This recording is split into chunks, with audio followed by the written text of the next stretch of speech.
Game time. Game time. Let's go. Second quarter. Here for you. We are here for you. All right. All of you. No, it's not.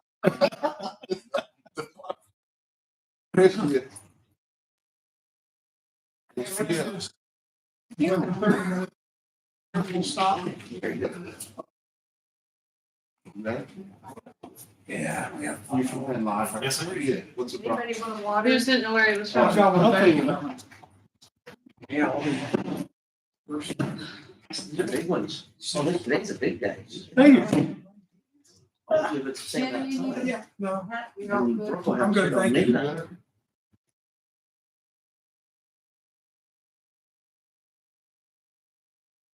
Oh, yes.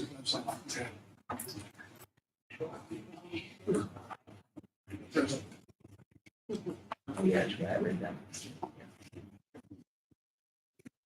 That could be more than 30 minutes. We need to get. All right. That's all right. I think we got a hockey game. Let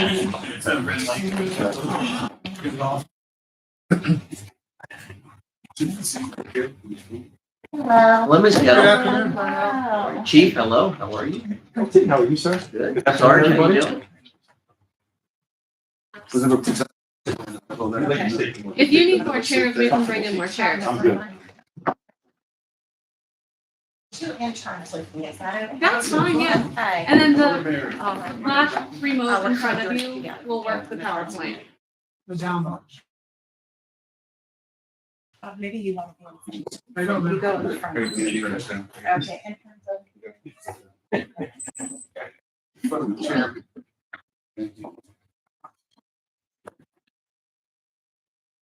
We're gonna do things like I did yesterday for the 30-minute. Let them go for 20 and we'll have 10 for asking questions on the running clock. Okay, Ellen? We'll do the same thing. All right. Thank you for being here. Thank you, Ladies and gentlemen, you probably just heard me. We have 30 minutes of our time. We look forward to hearing about the project. At 20 minutes, we'll stop so we can ask 10 minutes. All yours. Yep, right in front, the black little Oh, remote. I'm sorry. Oh, no, Yes. your down button. If you don't mind introducing yourself. Okay, sure, absolutely. I'll start out. I'm Jen Gettle. I'm a Chief Deputy District Attorney here in Dauphin County. I have been a prosecutor for just about 30 years, and 20 years have been here in Dauphin County. I was with Lebanon County for 10 years before that. Here since about 2018, I have been acting as the kind of the legal liaison for the crisis response team. They, of course, the chief and Sergeant Bennett are going to talk more about CRT, but in essence, anytime there are legal issues related to the use of the team, not announced times if we're out on a scene, any of the legal issues that might arise with the use of the team, I'm there to advise the team in that capacity with the district attorney's office. Good, thank you.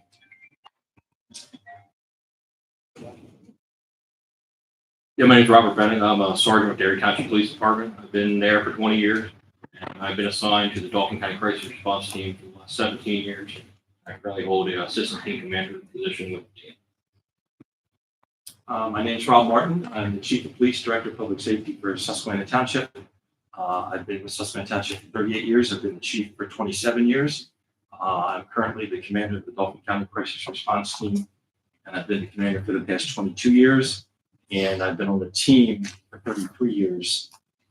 That's the original number of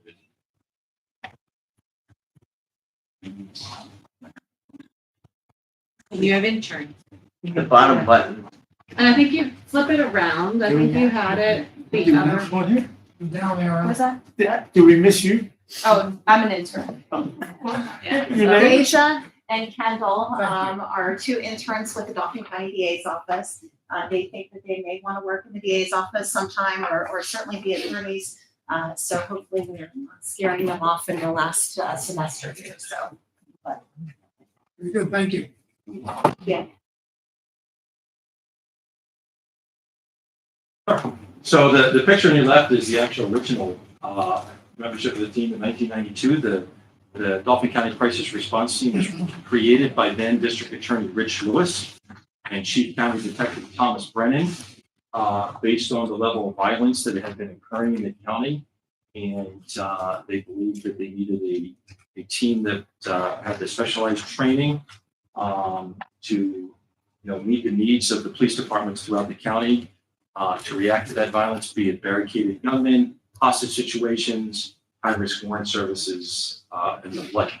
So the picture on the right is a more current picture.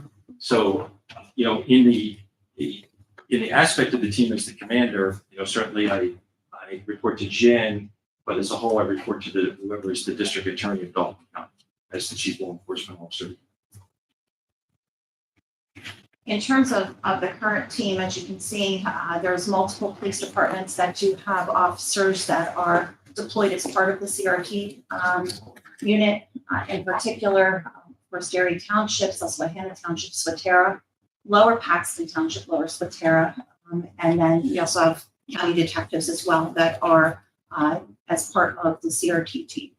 They are all police officers with their respective departments, but then they have a special assignment with CRT. They are sworn in as special county detectives, so that way they have county jurisdiction to perform their duties. In terms of the team, it's been an extremely active team over the years. You can see the number of activations that we've had over the last several years. You can see that there was definitely a spike in 2024. In addition to doing our kind of normal warrant service, high-risk warrants, barricaded gunmen, those types of situations, we were also tasked with doing a lot of work for the Secret Service, marshals, because of the presidential election. So we were out making sure that we were protecting any individuals who were coming in to speak in Dauphin County, present in Dauphin County. So there was certainly a slight spike in the amount of activations we had in 2024. Although, unfortunately, as you can see, our activations as of today, we've had 78 activations throughout this year. So I would expect December, you'd like to think that it's quiet for the holidays, but it's not the case. And so, unfortunately, I think we'll probably come in at numbers right around 2024 numbers. In terms of the types of activations, Chief Martin has kind of touched upon it. We do a lot of our work are high-risk warrants. So, of course, anything where there's been history of violence on the part of defendants or suspects, if there are circumstances where we've been able to develop intelligence that they should be or would be in possession of guns, we're going to be involved in those types of warrant services.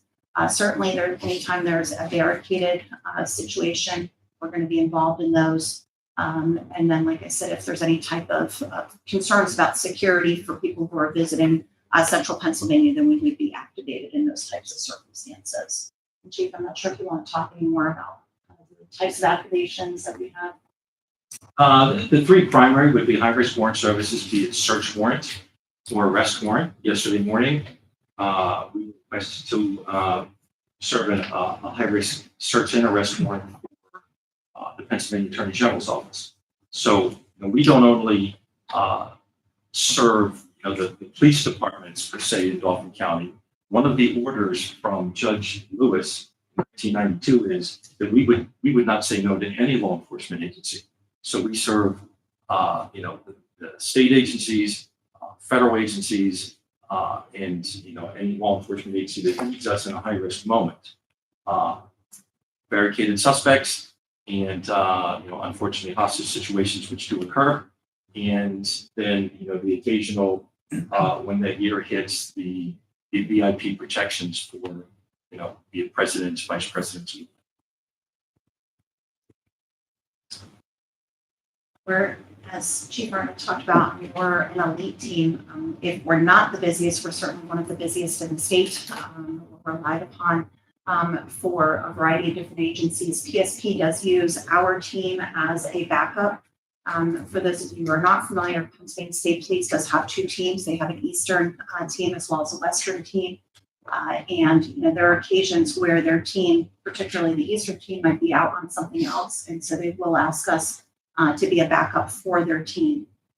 In addition, we work closely with U.S. Marshals if we're doing any type of high-risk warrant service.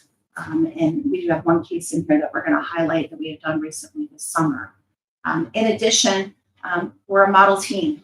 York and Lancaster County have really modeled their teams after the Dauphin County CRT unit. So we're very proud of the fact that we've become a role model for this type of team. I'll have Sergeant Bennett talk a little bit about our training and what we do to make sure that we are ready for any type of activity. Where you see we do squat with logs.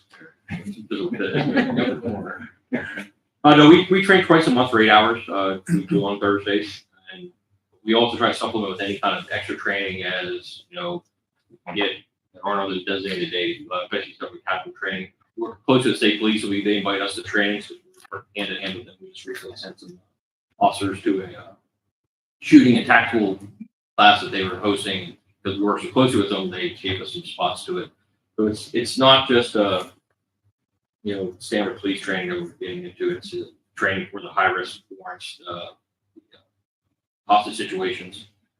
A lot of time we follow the fire department. We use the buildings to for fire stuff. We use the same building for deploying gas. So those training measures, as they come up, we see those opportunities throughout the county. Make sure we're training is meeting the real world situation that we're dealing with, which that's kind of the challenge. To make sure the training is meeting what you're actually doing. And Chief Martin, I'll ask you just to speak about the recent award that we were given by the Secret Service. Yes, we were presented the plaque from the United States Secret Service for the work that we've done for them throughout 2024. There was a lot of dignitary visits to Dauphin County, and we're honored to receive that award. It certainly notes the outstanding work of the women and men on the CERT team. Just a couple of cases that we did want to highlight to give you cases we've been out on in the last couple of years. I'll ask Chief Martin to start out with. We refer to it as the Manioc case. Yeah, so Manioc Road in Lower Paxton Township, there was a domestic violence incident where that suspect that you see pictured shot his estranged girlfriend, wife, and took their child and her mother hostage in an apartment end of June. And that launched into it was probably over a 33-hour standoff through 3 days. And in that standoff, we were the initial team, and then we had to hand off. Again, our backup team is the state police. We have a wonderful relationship with Pennsylvania State Police East team. Sergeant Bennett and I are in contact with their commander on a weekly basis. And we learn from each other, we share with each other. So we handed off to them, and then it continued in duration. It got handed back off to us, because you can't keep these folks out there. There's a time period, there's a time limit with their endurance. And then we had to hand it back off, and an entry was made, and the hostages were rescued. I credit that rescue and those that small child and that grandmother being alive today because of restraint, because of a relationship between two teams, and the training that we've had, that we were restrained and there was no actions that should have been taken too early, and that we, as a team in those types of respects, we are very crisis negotiations driven. We would rather resolve this through talking. And I think this is an incident that not only underscores, restraint, professionalism, time is on our side, but the relationship we have with the Pennsylvania State Police. The next case that we wanted to talk about briefly was one from 2023. This was a situation where a suspect ran from state parole, local officers, and ran into just a random home in Hall Manor. There was a young child that was then taken hostage in that home. Antonio Hammond was holding that child the entire time, had a gun on the child, and this was a circumstance based on his behavior. He was extremely erratic. There was a concern that he was going to to hurt that child. And as a result, we had to make immediate, or I'd say immediate, within an hour or two, very quick entry into the home. I highlight this case because it's a circumstance that I don't think we think of. The child was safely taken. Suspect was shot during the course of that. One of the things that we are asking for in our project is new vests also for our medics. And the reason why we are asking for that is for a circumstance like this case. We needed to use deadly force. We certainly were authorized to use deadly force, but those medics saved Mr. Hammond's life by their quick action. They were in there immediately right behind our entry team, and they were able to save his life as well. Obviously, he's going to be prosecuted through the criminal justice system, but we want to make sure that there's no loss of life if possible, and that really focuses in on that component of our team that I think people don't necessarily think of as our medics. All right, our last one was actually just from a few months ago. The United States Marshal Service was tracking a homicide suspect out of the Atlanta, Georgia area. He was wanted for a homicide of a juvenile. And the Marshal Service weighed their options on how to deal with him because they knew he was extremely violent. He had so the United States Marshal Service requested that Dauphin County CRT effectuate the arrest of this gentleman on Kensington Street. To which, when he was, you can see in the photo there on the right, he surrendered peacefully. I don't believe that if the Marshal Service would have went to the door, just them, and they were kind of more dressed down, fashion, do that, he would not have probably given up the lead. So, having the Marshal Service appreciates having CRT as an asset that they can use it because they deal with high risk warrants all the time. So have us in their backyard where they can call us, and it's helping them, it's making their job a lot safer. In terms of our proposal, and I'm going to have both of the gentlemen speak more to this as well, but the reality is all of our equipment, and we found this with some of our vehicles in the past, but our equipment is really aging out. It's expired. We are well beyond the expiration dates for all of our equipment. So our proposal is to replace our vests, our helmet, as well as the communication headsets for all of our entry members, all of our snipers, our medics, as well as 4 extra uniforms, so to speak, 4 extra vests and helmets. The thought behind the extra ones is there are sometimes we have a little bit of an ebb and flow in terms of our team. Sometimes we're a couple of members up, so we would have that extra equipment for them. In addition, not all of our medics are getting the equipment, so there may be a circumstance where, God forbid, we're out on a scene and we need more medics to be utilized. We would have that extra equipment to put those guys in that. In addition, our negotiators at this point in time, just because we're trying to maintain a budget, our negotiators will get some of our hand-me-downs of some of our equipment that is in better shape. And there are circumstances, I can think of one most recently in Middletown, where we wanted to send our negotiator in closer to the suspect. It was a suicidal individual. And we felt like if we brought that negotiator in closer to him, that we would be able to talk him down, and they did. They successfully took him out of the apartment where he was holding a gun on himself. Putting that negotiator, though, in that type of proximity, we want to make sure that they are as safe as possible. So that would, those extra vests and extra helmets would allow us to do that in those limited circumstances. In terms of kind of where we're at with our equipment, and I'm going to have Sergeant Bennett talk more about this, but the reality is, it's not like there's an expiration date and the very next day it's no good, right? We know it's not that type of situation, but we're not talking about that in this case. We're talking about equipment that's years old, years beyond the expiration. And I'll have you talk a little bit about so the expiration, conditions. so the expiration date they give is, it's not like, you open where, it's obviously you open up and it's, good. So our vests are from May of 19. They usually a 5-year is kind of the shelf life on those. So we're pushing now into year 7. Helmets, one I brought here. This is from June of 2014. We're pushing 12 years on the helmets. And then the plates there are, we repurposed the plates from the last time we got vests. So that was actually manufactured in 2011. So that one is 14 years old.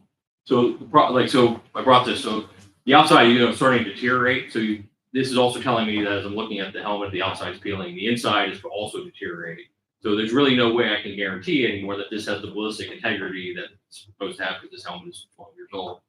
Same with like a lot of the other vests, it's the heat, moisture, the way it's being stored, because we're on call 24/7, 365, our gear is in the car. So, it's impacted with the extreme heat, the extreme cold, and that all takes wear and tear on the equipment, as well as like moisture. So we're wearing on our body. The one with McManny was in the 90s, for like 33 hours, you have this vest on, body moisture, it's just deteriorating the gear. Especially with our increased operational tempo, the more the gear's out, the more it's getting beat down, and as we get busier, our gear just doesn't last long. We're at 18 minutes. Okay, all right. Our project costs are just put us a little bit over 208 that we're asking for to replace those vest, helmets, and the radios. The one thing that I did want to make, I'm sure that my memo got to you folks already, but I wanted to make sure that I did touch on my mistake, although I reviewed the application multiple times, I missed a typographical error. It said that we would have the vest once we place the order within 90 to 120 months is what it said in there. It's 120 days. And I do apologize for that. I don't know how many times I read through it, but I did not catch that.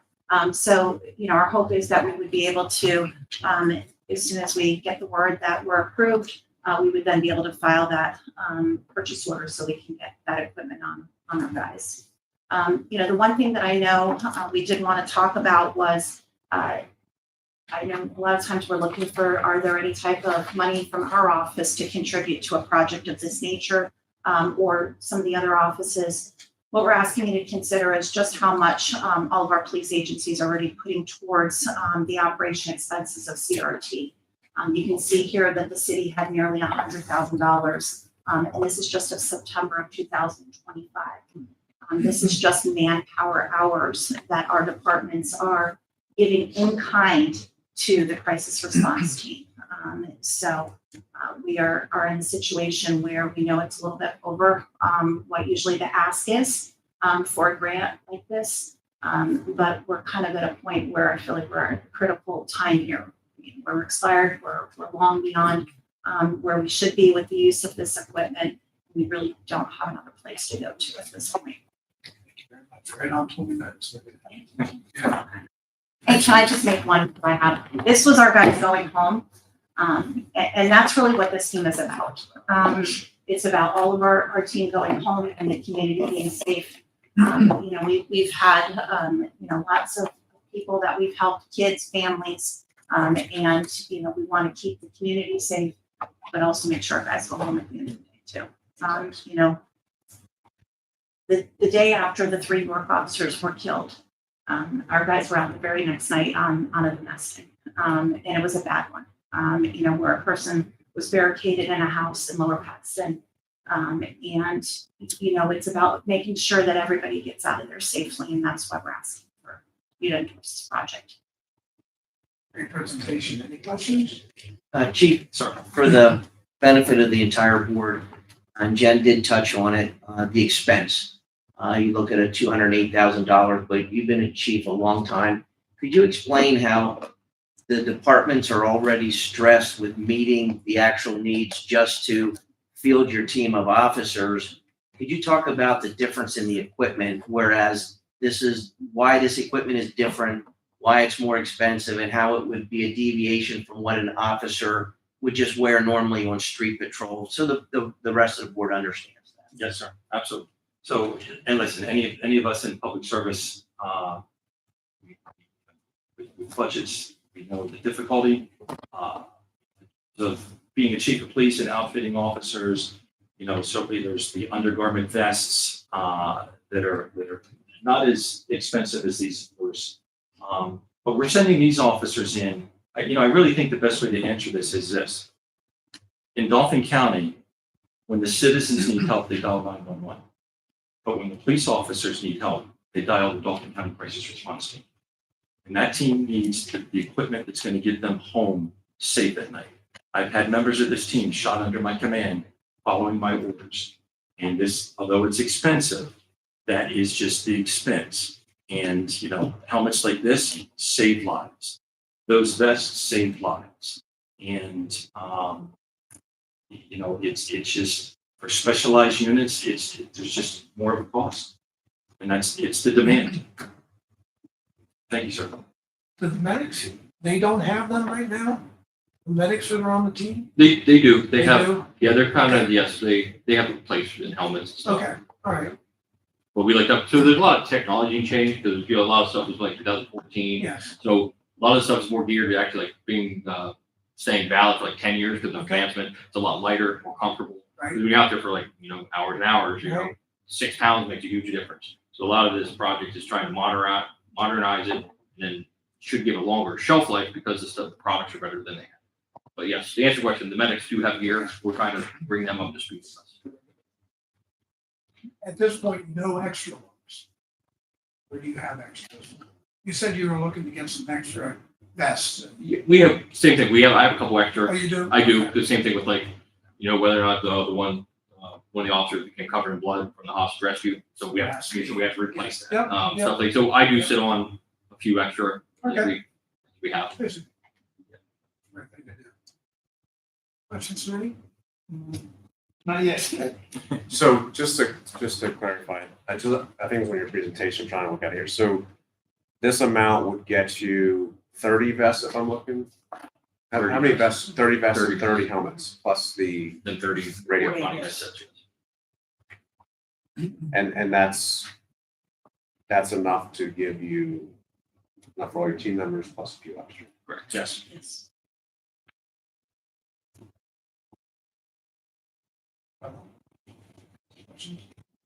Maybe I'm showing my age here, but some time ago, didn't the federal government used to issue some of this stuff to local municipalities for They- free? They still do. There's been some restrictions put on it. Mhm. And some of the gear just really isn't conducive. The stuff that, you know, has been meant for like military operations. Yeah. Although it kind of looks similar in some a lot of ways, it's not conducive to police operations. It's designed for, you know, warfare. And so a lot of it just isn't quite right. if that makes It's sense. suited for. Yeah. Gotcha. I have another question along those lines. So as much as you help other agencies, do they provide any funds towards, not necessarily this project, but towards the team for other needs? Like either, No, they do, okay. no, and I will go back to then District Attorney Lewis. That's not what he wanted. He wanted us to be available. So, and great question, Chief, that, you know, there's a lot of smaller departments in Dauphin County that rely on us. Certainly, that don't have the manning to put people on the team. That doesn't mean that we are not their team right there for them 24 hours a day. Anything else? I think I can speak for everybody on this side of the table. We've seen it on the news. We appreciate what you do for public safety. And, we appreciate you coming. Thank you. Thank you very much. Thank you all. Stay Your safe. service. Thank you. Stay safe. Thank you.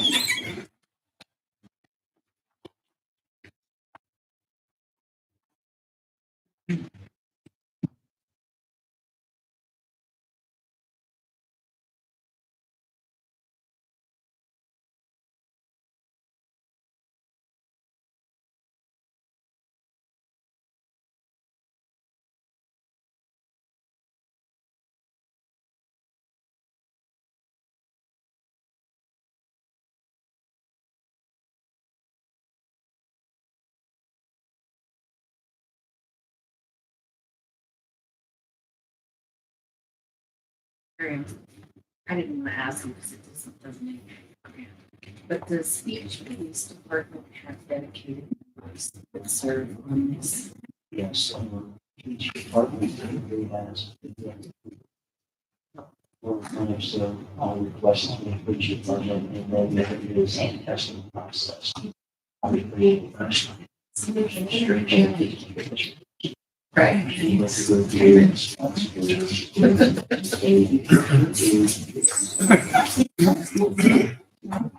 So remember. Thank you, sir. Good afternoon, how are you? How are you? Good, good, welcome. Thank you. County Person Greg? Good. How you doing?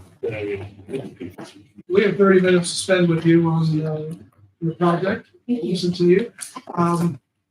We'll run a clock for 20, and then we'll take the last 10 for any question.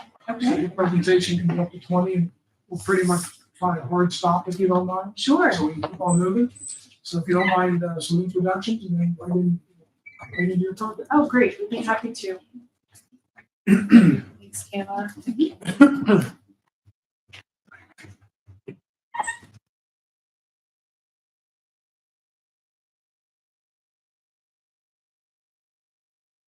Afternoon. Thank you for the opportunity to present on behalf of Dauphin County Parks and Recreation. My name is Anthea, and I'm the Director of Dauphin County Parks and Recreation. And with me today are my colleagues, Christian Barber, Kayla Harbert, and Tim Foreman. Christian is the department's business manager. Kayla is the Northern Dauphin County Parks manager, so she manages Detweiler, Wickenisco Creek, and Likens Glen parks. And Tim is the parks operations manager. Dauphin County Parks and Recreation is a county department, and we're responsible for managing almost 1,000 acres of public open space and capital improvements for passive and active recreation. We have 16 full-time staff and 24 part-time staff. And for those of you who are new to the county's park system, we included a park guide, which is the small one that folds out in your packet, and a copy of our first, what we're calling our annual report, which gives highlights, impacts, and future goals from 2024. So before I introduce our project requests, I wanted to briefly describe our funding model, which is a three-legged stool that supports us financially.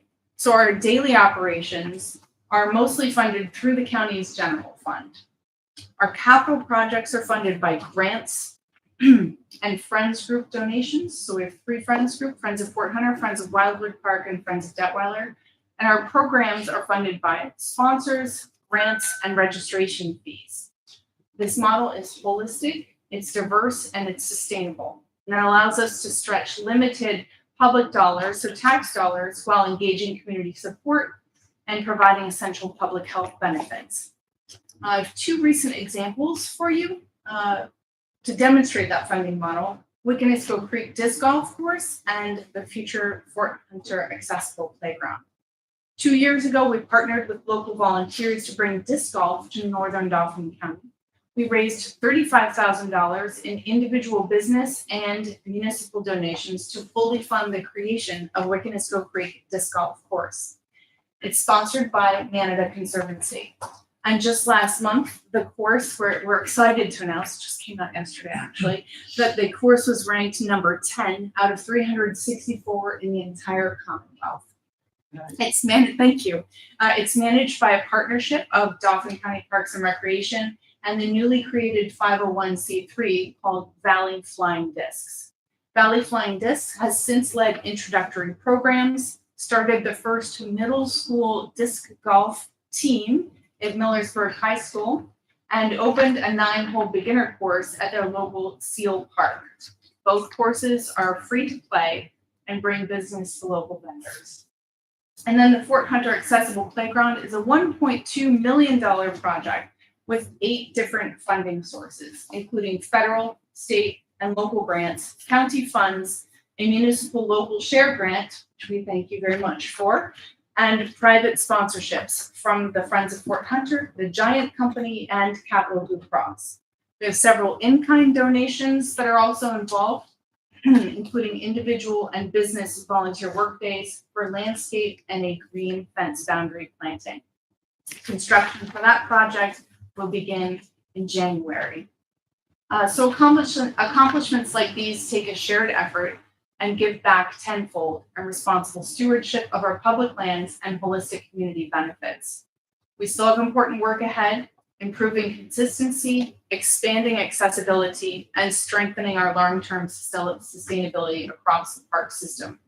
The projects that we're presenting today are the next steps. Each project addresses practical needs in our parks and matches the goals of the local share program. We're requesting your support for 4 projects.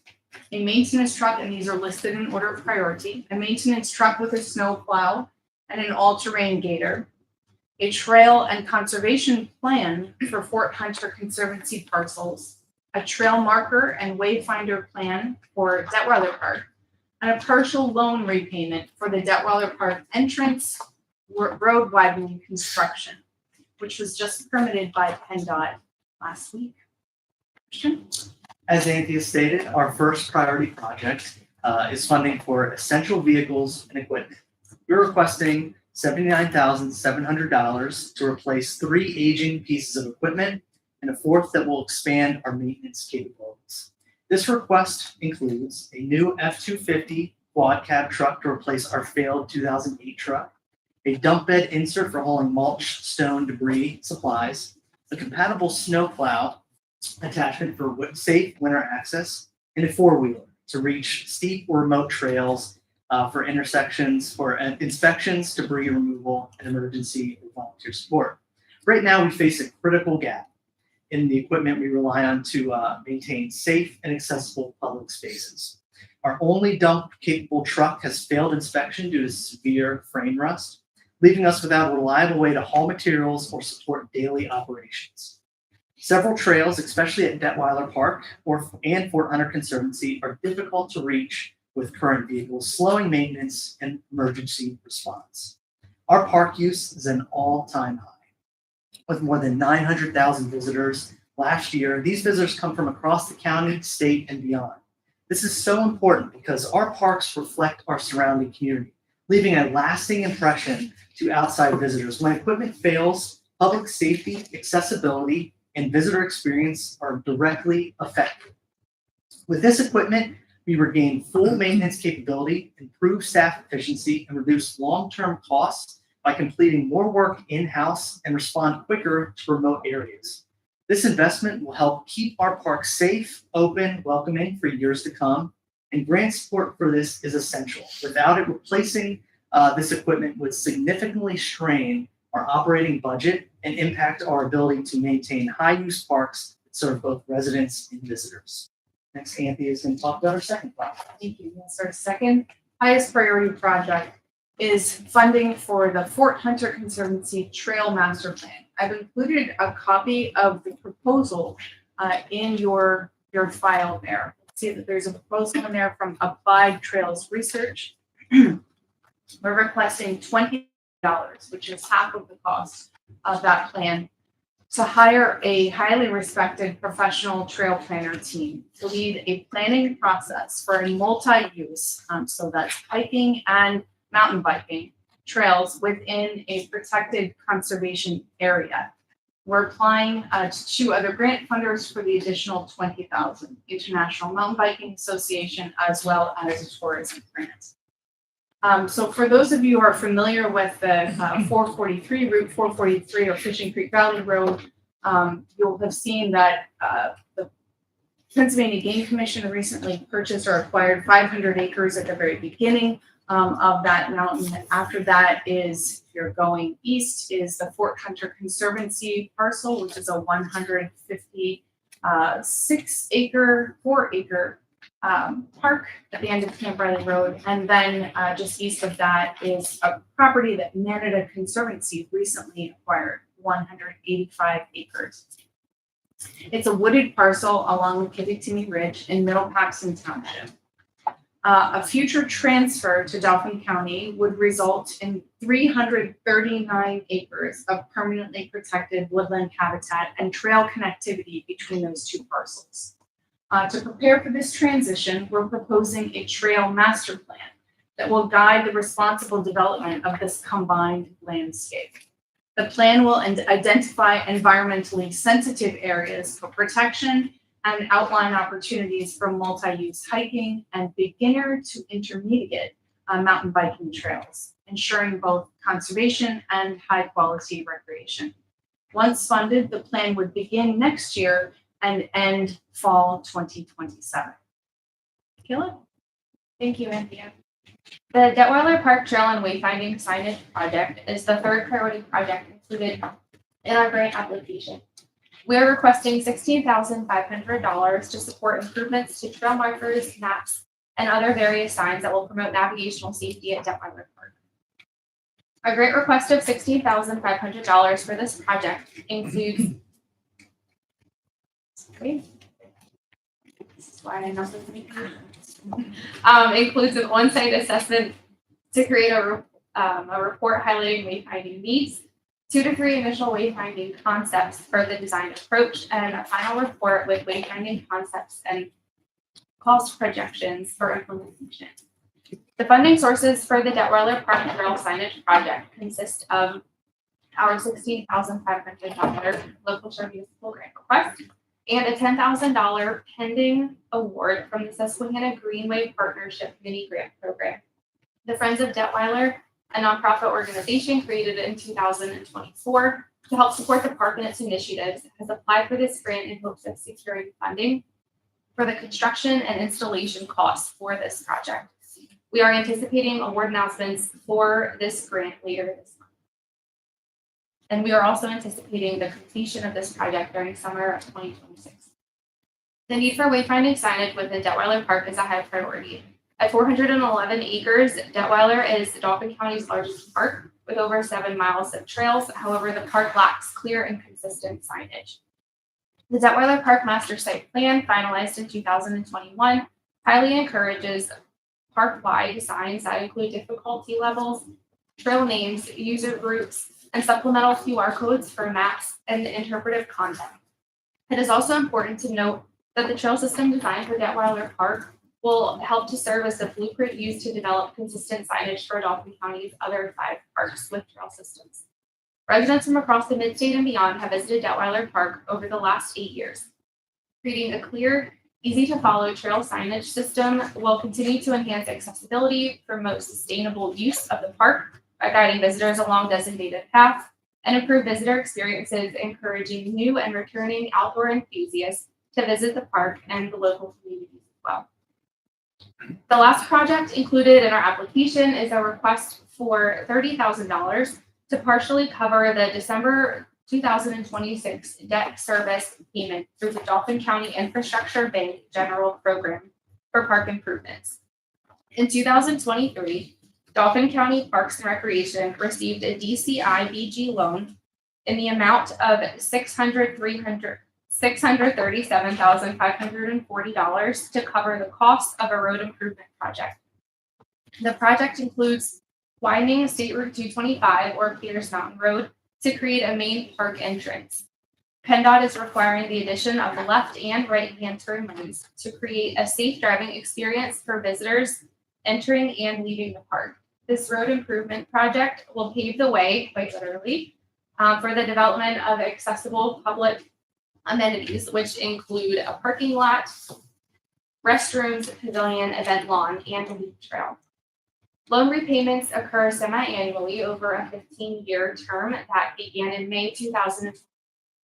A request of $30,000 will be matched with a $16,158.95 commitment from Dauphin County, totaling $46,158.95.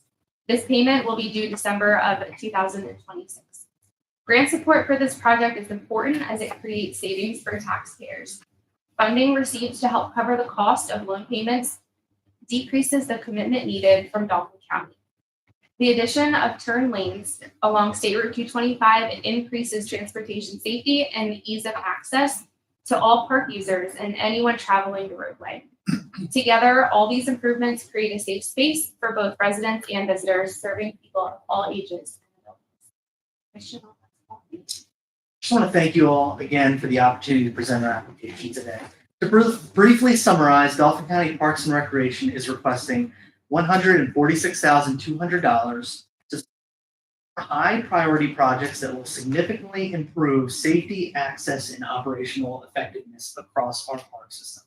Each park directly addresses core infrastructure needs and provides clear public benefit. Together, they strengthen our ability to maintain high-use parks support regional recreation and tourism, and meet the growing demand for safe outdoor spaces, a demand that exceeded 900,000 visits last year. These investments align with county and regional priorities, leverage outside funding, and reflect our commitment to be responsible stewards of public resources. Most importantly, they ensure that our parks, again, remain safe, welcoming, and accessible for all residents and visitors, no matter the age and abilities. Thank you again. We're happy to answer questions.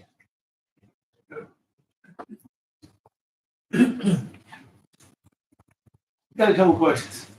One of the proposed things, the widening of the road for the entrance or exit to the park. And I would imagine PennDOT has had a lot to say of what that's going to look like. Have they said anything about helping you financially with some of that? They did just provide the permit, the highway occupancy permit last week, so that is fully completed, permitted at this point, and they have not offered any financial assistance. So yes, they have been the entity that has required those improvements, and we did. I should note that we did apply for a grant through PennDOT, and we unfortunately did not receive that. Now, my other question is, every year you get X amount of money from the county. But I also know too, from a county standpoint, some programs or they make an across the board, same as last year, maybe a 2% reduction, maybe a 2% increase. Where has Park and Rec been in there for the last couple of years? Because from the way I see it, all the things that you do, and you do a lot, there are no huge money makers for you. And so you're a little dependent on the county, and you've gone out and done a really good job of sort of beating the bushes to find small grants and partners. But it's clear you need some additional assistance.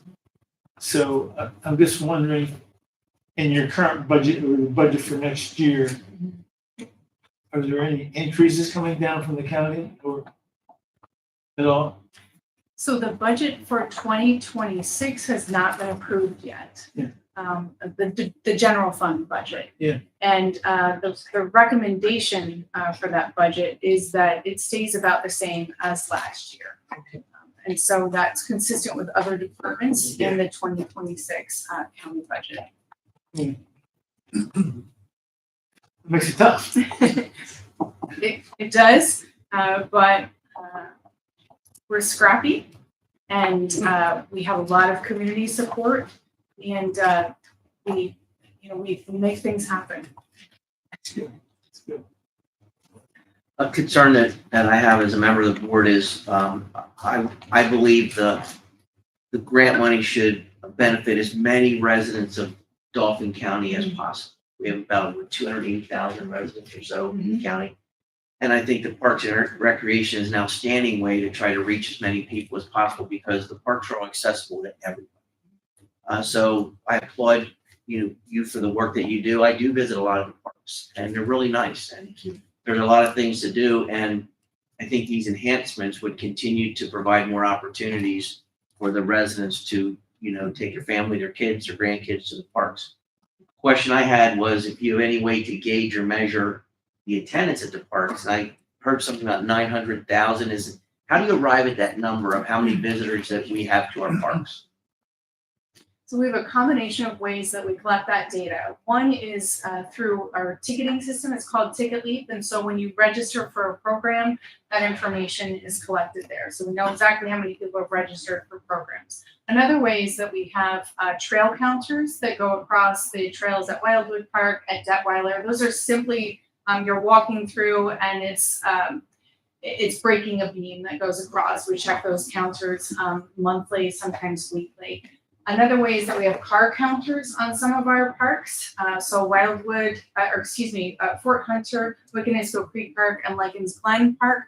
And so when you take a car across there, that also triggers the counter. And there's an algorithm that's used for how you would calculate the approximate number of people who travel in those vehicles. I will say that there is some data that's available that we're working with Visit Hershey and Harrisburg to collect. There's a program called Placer AI, and that is a software system that collects data. I believe that it uses cell phone data and collects information about where people are. So we've recently discovered that they have this opportunity, and we've reached out to them. They've given us some data just for the disc golf course. We're looking forward to partnering with them in the future to use that software, and we're grateful for them sharing that with us. Thank you for the information. It's nice to know that you were tracked. You mentioned Detweiler being the largest park within the system now, and that's something that you recently acquired.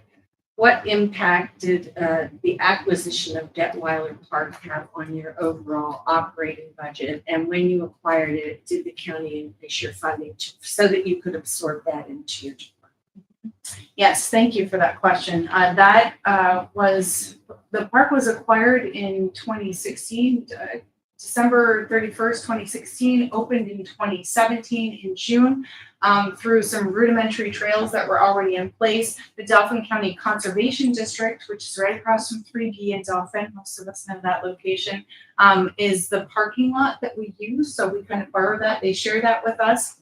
So really, until recently, we've been operating on a very sort of primitive and basic infrastructure. Then we had a master site plan done, and those recommendations are what Kayla was referring to earlier about improving trail signage.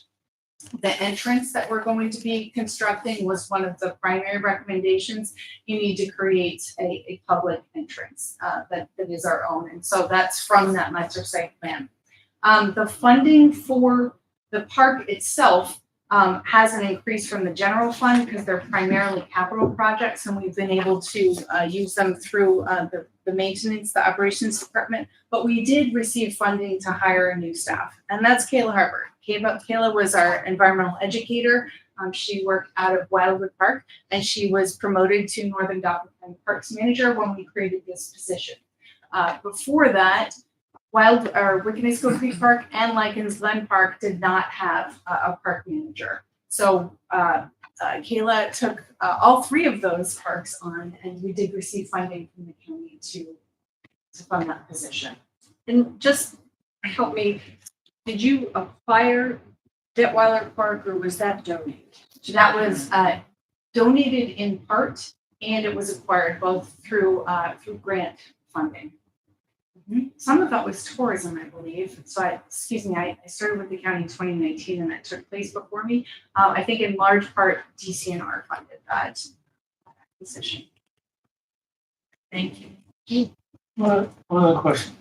Okay, so you have hiking trails, biking trails At Detweiler or within the park system? within the entire park system. Biking trails I would be considering the capital area greenbelt a biking trail, and we manage some of the greenbelt. Any horse trails? No horse trails. And also we have biking trails at Wildwood. No horse trails, no equestrian trails. Anything else? You typically get a lot of tourism money from the county. Tourism has been applied in the past several years. We've applied to tourism to supplement programming. And last year, I think we did receive some money for some operations. So I think we were able to secure funding for minor operations, but primarily programming. And we will be applying to tourism again in the 2026 year for programming. And the other portion of this plan, and the strategic plan, I should mention, the county is going to be, the Parks Department is going to be pursuing a strategic plan to look at just how we can operate as efficiently as possible, additional partnerships that we might consider, and looking at ways that we can help to support the development and growth of outdoor recreation industry within the county. One other question. ADA accessibility in any of those parks. We're working on that. That's a goal, is to continue to improve accessibility. We've had some progress in that recently, but I would say that a major change that's going to take place within the next 6 months is the reconstruction of the Fort Hunter playground to an accessible playground. So we'll be taking it all away. It's a $1.2 million project that will have poured in place rubber surface, accessible equipment. That'll be the green fence that goes around that I was describing, the shrubbery. And then the restroom that is currently there will be completely gutted and meet and exceed ADA requirements, and then a concrete pathway that connects that. Good for you guys. Thank you. It's very important to us. Is there a time frame for finding out whether or not you'll receive the IMBA grant request and the Susquehanna Green Partnership mini grant request? Do you know when they announce or let you know if it's successful? The tourism grant usually comes out in May. The IMBA grant would, I believe that's a rolling application process, so I would expect something within 6 months. And I'm sorry, what was the other one that you mentioned? The Susquehanna Greenway Partnership mini grant. Those awards are expected to be announced this month. Thanks. Can you update Brooke when you get this information? Thanks. Anything else, I'm sorry? Good. Thank you very much for the information. Thank you. Thank you for the presentation. Unrelated to your presentation, I built Bradley the trash turtle at Wildwood Lake. Creation. Oh my gosh. There you go. How about that? Thank Is you. he still for that. standing? He is very much still standing. He's All right. got a little Nothing trash else in to his do. belly, and My friend Jill had me make that with her, and we created Bradley the trash. it's a really unique piece. People ask about He's it still all the hanging? time. He is absolutely All right. very much. Send in his message. All right. So if it's sick, let it know. Now we Oh, we're always hiring part-time maintenance. He requires no maintenance, right? Just rusting and looks good, right? Always more trash that we. Do people actually put trash in? Absolutely. All right, very good. Yeah, all right. When you can, And when you can. does the lid work that I made open? All right. Good. All right. Good to hear. Take good care of Thank you it. very much. Thank you for your time. That's funny, yeah.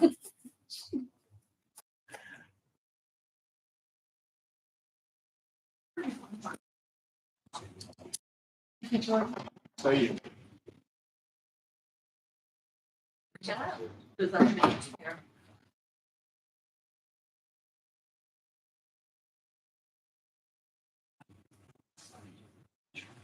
Really?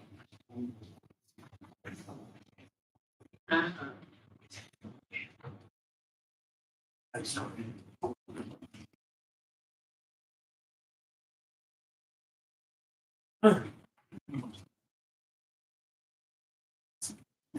Yeah.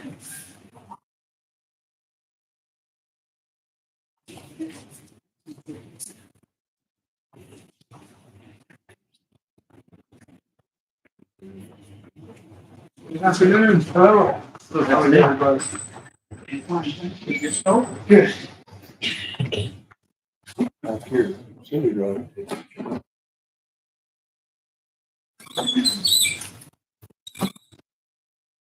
Dauphin County Prison. We have 30 minutes to spend with you. Try to get the presentation within 20, so we have 10 minutes to answer and ask any questions. And we'll pretty much hard stop at that 20 minutes. So if you don't mind, some brief introductions, since you have a little fleet here, and then we'll listen to your program. Yeah, I can do that. I'm Warden Briggs. We have a member from each team. We have the DCIU team on my right here, John McDonald, Joe Sobel, SISM team, Lieutenant Ashley Shea, Lieutenant Jason Shea is representing the CERT team, and Stephen Parrish is representing the FST team. So, And you have some small guests.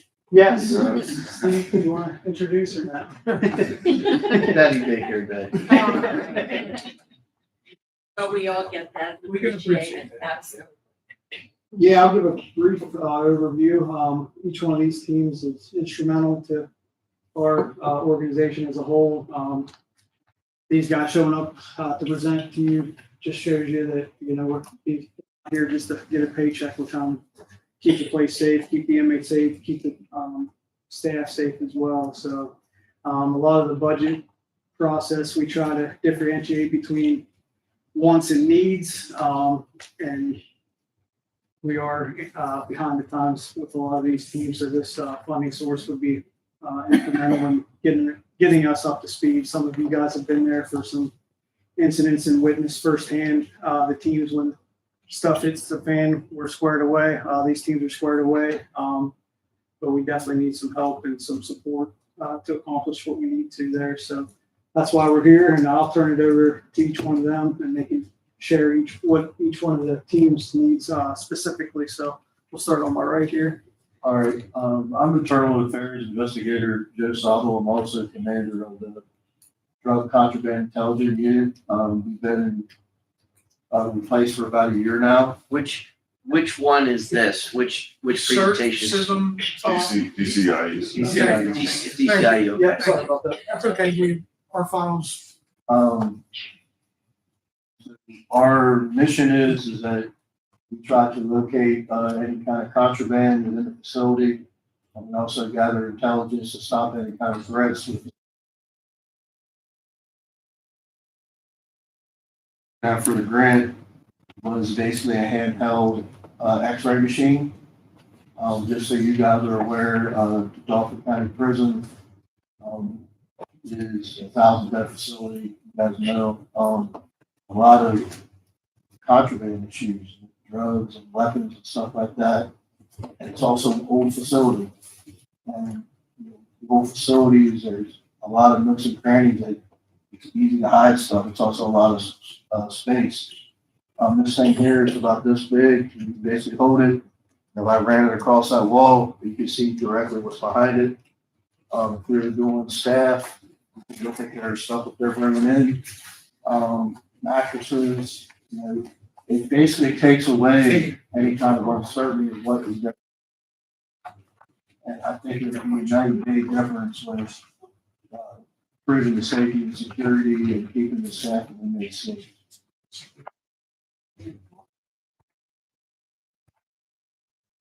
It is a package price or something like that. I think it's estimated out at $58,000.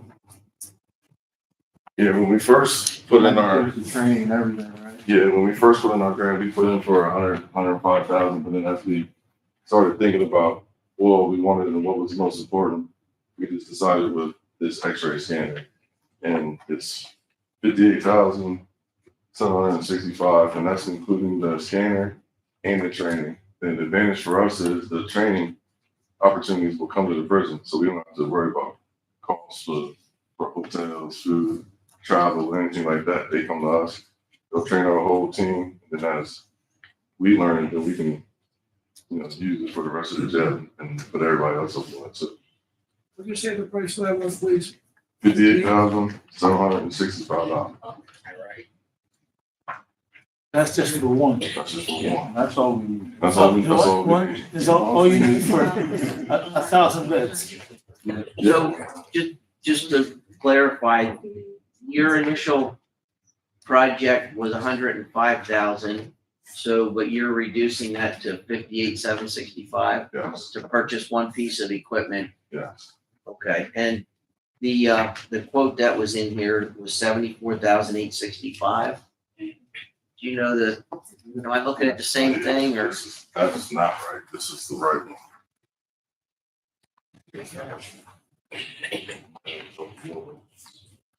Thank you, sir.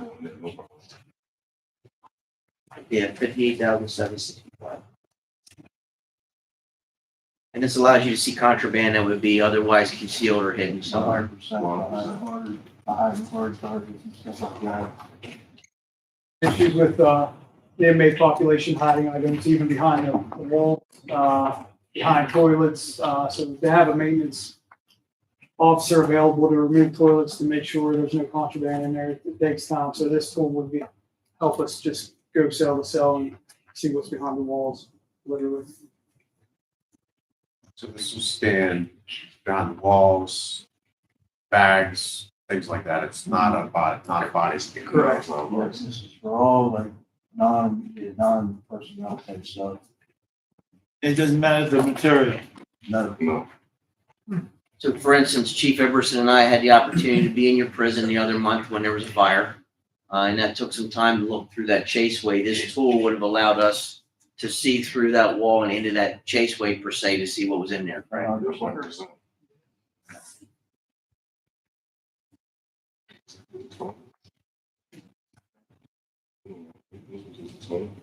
Yeah, just 5 minutes for each of us or for everybody. If you're, I've been through. Any more questions for me? No, if Just we go want, right down. we can just go down the line and ask the questions Yeah. instead of bouncing back and forth. Is that okay? I'm fine. Sounds like a plan? that seems to make sense. So we don't have a hard stop at Yeah. 5 minutes. The next one we are gonna be reviewing, that was DCIU, correct? Yes. Sir. Okay, next one that's up. It's CERT, CISM. So we're going right down the line, then I'm up next. Okay, Okay. so next, very good, thank you. Alright. So I've worked with Dauphin County Prison for approximately 16 years. Today I'm a little bit different than my colleagues. CISM, if you're familiar with the actual Dauphin County team, we have a prison-specific team as well, similar to how probation has a team, children and youth has a team. Like every department in the county has created teams now. So the prison has a specific team for our staff, and that's where I say I'm a little different. Our team is based on the mental health and safety of our staff. So I want to speak on the behalf of the individuals who walk into the most challenging environment imaginable, which is our correctional facility. And our proposed funding is for our critical incident stress management team. This is looking to fund direct support for our staff's mental health, safety, and by extension, that will then move out to the safety of the people that we serve. During our training academy, we go through a CISM presentation with our new hires, and one of the first things I ask them as I'm starting the presentation is always, have you ever seen someone assaulted? Have you been assaulted? Have you done any type of medical emergency response, whether it's a suicide attempt, whether it's CPR on somebody? A lot of times staff say no. And that's because a lot of people haven't experienced that. But when you come into our facility, that's something that we deal with on a day-to-day basis. Unfortunately, we don't get to step away from a situation and say, hey, let somebody else come in and take over. We are the first responders in our facility. We are the ones that are handling situations that in other professions people may find to be traumatic. So our team is designed to take care of our own officers and our other staff in that manner. We have 280 staff in our prison completely, between all departments, with our correctional officers, our treatment, our education department, everyone who has the day-to-day contact with an inmate and can come across any type of these scenarios. So we're designed to be able to assess them immediately if needed and be able to provide them any type of help regarding coping mechanisms, resources as far as counseling in the area if they need more, or to even be able to provide them time off if needed to get away from the situation and decompress. So we started this team in 2022. It was designed because the prison administration and correctional staff recognized the need for us to care for our officers as well as everybody that we take care of. Since the creation of the team, we have trained and certified through ICISF 11 team members.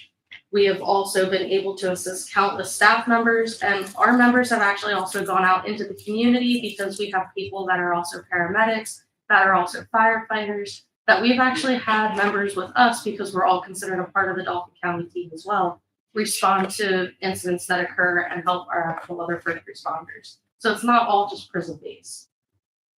We provide immediate peer support after a critical incident. We complete diffusings and debriefings led by trained peers and clinicians, confidential one-on-one assistance, and we do a lot of education to normalize the stress and responses that you have because there's a stigma to it. In corrections, the culture has always valued toughness and silence. When I started my career, if you went into a situation, you basically took care of business and then you didn't talk about it. If you talked about it, you were perceived as having a weakness. We now in modern corrections, CISM is giving staff the ability to be honest, vulnerable, and find methods of recovery so that their job can continue. That stability ripples outward to other coworkers, inmates, and families alike. Our proposal had two main components. It was supplies and training. So our supplies include distinct uniforms and support materials. The purchase of uniforms enhances the county's focus on coordinated emergency response. Clear identification of trained personnel allows supervisors and emergency responders to immediately recognize who the trained staff are that can provide stability and to provide post-incident support. During each interaction, we also have pamphlets that we provide to everybody that we talk to. One pamphlet is basically an overview of different things that you may be thinking or feeling, attempting to normalize it. And then another pamphlet also has coping mechanisms and different resources, a lot of which we have vetted in the area. It includes things like our EPA, different counseling resources we found that work with our insurance. So if they need to continue care outside of us, they can. Our training aspect would be to add 4 more team members to our current roster. It would help to expand our peer support coverage and ensure timely access to a crisis intervention with personnel regardless of when it occurs. We're a 24/7 facility. We have 3 shifts. So we like to have staff on each shift that's available, and if we don't, we'll call somebody in if needed, just to make sure that we're there. This also helps to contribute to the improved staff wellness, reduce stress, and provide a more effective follow-up after critical incidents. The other part of the training is a series of presentations and workshops with William Young. So Mr. Young's a nationally recognized corrections speaker. He goes around and talks about the stress, resilience, and the culture in the correctional environment. He completed a presentation last year in 2024, and we had approximately 60 staff members attend. He was very well received by the officers because he has been in corrections as long as he has. He had the knowledge and experience, the delivery that they needed to hear, and as well as the stress management education that he provided when he came in. Outside of our staff, when correctional staff are supported, the entire system benefits. The facility and the incarcerated population within the facility are safer. Calm and supported staff members are much better at de-escalation than people who are stressed out and can't handle their emotions. Employees who feel valued and better equipped at their jobs are more likely to stay, which will help with our turnover rate. We all hear about our staffing shortages. It's all over the place. And then, of course, a stable environment also supports constructive programming for inmates, which leads to a better rehabilitative process. By funding this program, you're not just responding to the aftermath of trauma, you're actually building the culture of prevention, compassion, and resilience inside our walls.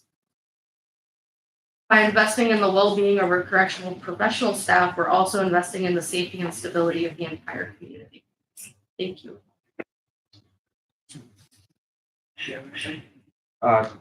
Yeah, just a couple of things.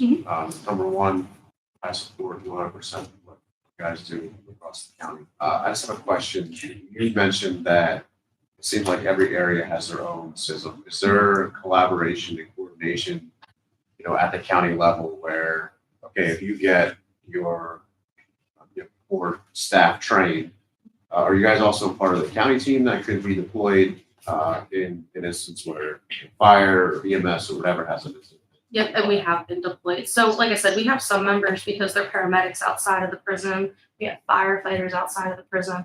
They've actually gone to fire calls that have gone bad. They've gone to different EMTs.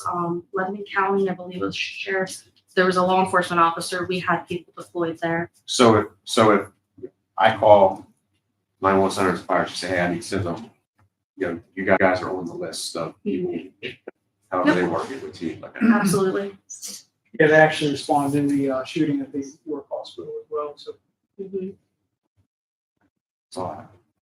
Thank you. The training, is it over a period of time or? So the training is done through ICISF and it's a certified training. It's once and you don't have to continue retraining. Now, my team itself, right in the policy, we do quarterly training. And it's things where we'll come in and we'll talk about things that we're seeing. We'll talk about things that we need to improve on. It's a confidential based system. So I can't come to you and say, John Smith told me this. But we'll talk about different things that we're seeing, different incidents that may be triggering people, so that we can find ways to be able to assess them immediately and help them through it. It's a critical endeavor that you're working on. That work provides such dividends that you can't even see the benefit of it. So that's good work that you're doing. Good. Any questions? Move on to the next one. Good question. Oh, I'm sorry. Is the request revised up to $24,106 since the budget was updated? Yes, that was the updated one. The initial one with the standard ICSF instructor had been slightly off, so that was when they readjusted it in December. Thank you. You're welcome. A couple more. We have 14 minutes left. All right, my name is Lieutenant Shea. I'm a part of the CERT team. The CERT is the Correctional Emergency Response Team. Our team has gone through a variation of changes. I've been a part of this team since the time that I started Dauphin County Prison 17 years ago. We've just recently done updates. We've added members, new equipment, stuff to that effect. The current version of the CERT team started about 3 years ago. Started with me. The administration came up and approached me, asked me if I could restart the team again, because I was a part of all the previous teams. Our CERT members currently are 14 correctional officers, 2 sergeants, and 3 lieutenants that oversee the team across 3 shifts. The CERT members are deployed daily throughout the facility. They deal with disruptive inmates.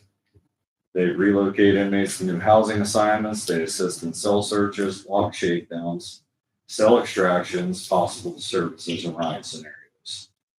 Our team gets individualized training once a month. That training includes the use of OC, handcuffing, defense and control techniques, riot batons, cell extractions, riot formations, and the handling of firearms. Our team members, not just me, but our team members themselves also assist in our new hire process. When our new hires go through training, they assist with cell extractions and use of the restraint chair. So we bring those guys in to help train because we figure that helps train them better on how to do their jobs if they can train somebody else to do the job. The team members all wear different uniforms, as you see as I walk in. I'm wearing a different uniform than her. I'm wearing a different uniform than Sam McDonald down there. That's to differentiate us from the rest of the staff. We have been seeing lately that we're building a rapport with the offenders, especially the ones that are constantly getting in trouble, constantly doing stuff that they shouldn't be doing, violating jail policies and procedures and rules. When they get to an agitated state, there are times where they ask for lieutenants, but there's times that they're asking for our CERT members to come and talk to them because those guys are typically placed in those areas where those guys are.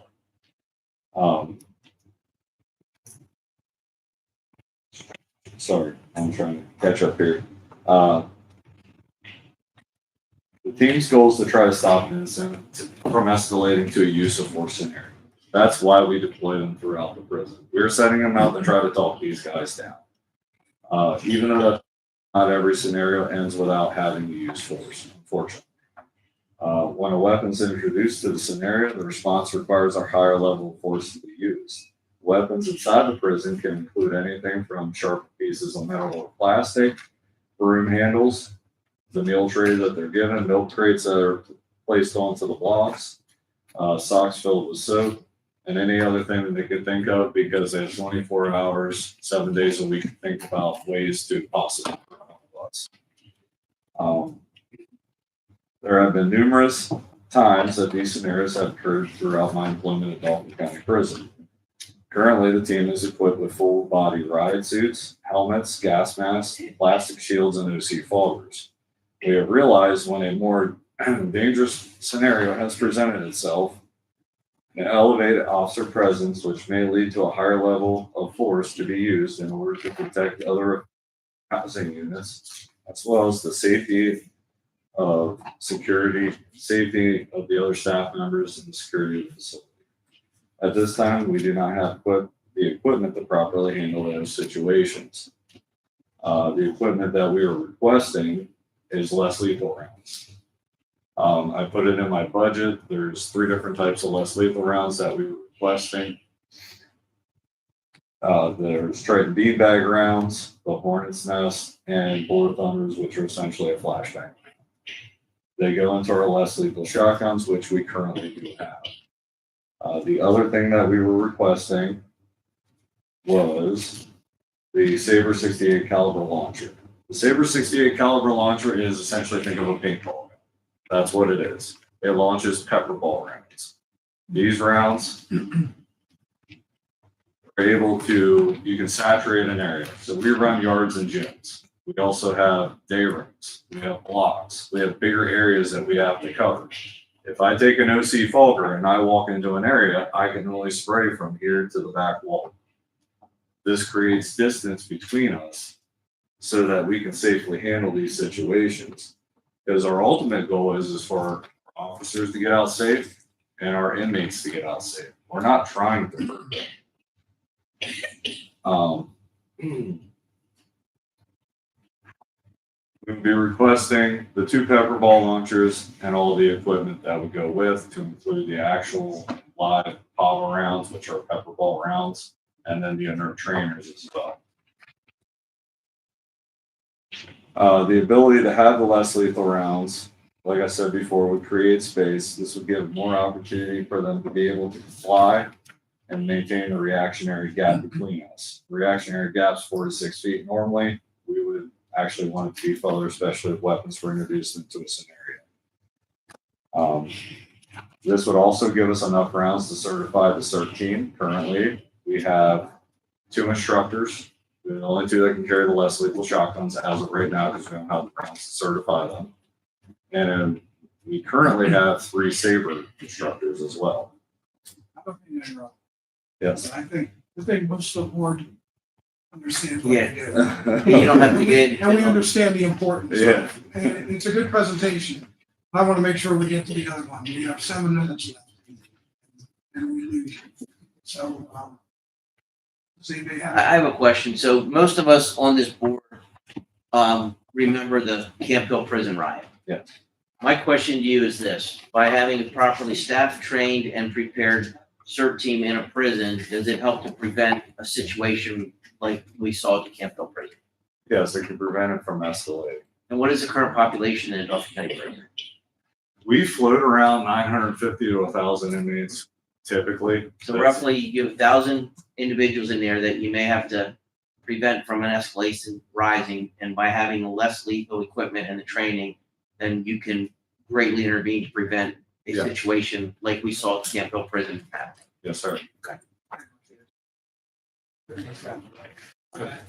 One quick question. So the training budget, that's to send one person to the mock training in West Virginia? So the mock, I don't know which version got sent out. So the mock rides was actually to send 8 people, because that training is for cell extraction and riot scenarios. They use actors there. This is all set up. So the 20 is, the one I have right now is $2,600. That just seems low. Is that per person maybe? So you can send 8 people for $2,602.50. The registration cost for the mock riots is actually relatively low. It's more your Okay. So you get 8 people that'll be trained. And then the great part about the mock riots is that you can actually do certifications while there that you would normally have to pay hundreds of dollars for outside of there. I'm not quite sure what they want off of, so I'll just bring this up. I only have one. Sorry. I'll take the 50 for me. Yeah, if you just want to send that email that to me and Just I see will send it to the golf board. I wouldn't argue that. Yeah, hotel Yeah. costs. Hotel. It looks like Yeah, I we'll think be at hotel costs and stuff like that, I had looked it all up, sent it all in. Okay. Unfortunately, we have 4 minutes for 2 presentations. So you got the fire suppression team and the hostage negotiator, right? Yeah, yes. I can be quick, I promise. I was approached sometime middle of last year through the warden, along with Dauphin County IT and Dauphin County EMA, that all of our prison issued emergency management 911 radio systems are obsolete. All of our handheld portables that we have in our facility, they no longer make parts for them. The batteries are dead. We can't get new ones. They're being stored in boxes because they're so out of date. I can't tell you the model number because they're that old and beat up that I can't give them to you. I know the sheriff's office recently did a grant such as this. That's kind of what I base mine off of. We're asking for money so we can have new radios to be able to communicate with outside agencies. When the fire happened and the police and the fire had to come, we couldn't listen to where they were going or how they were coming in. It's interesting.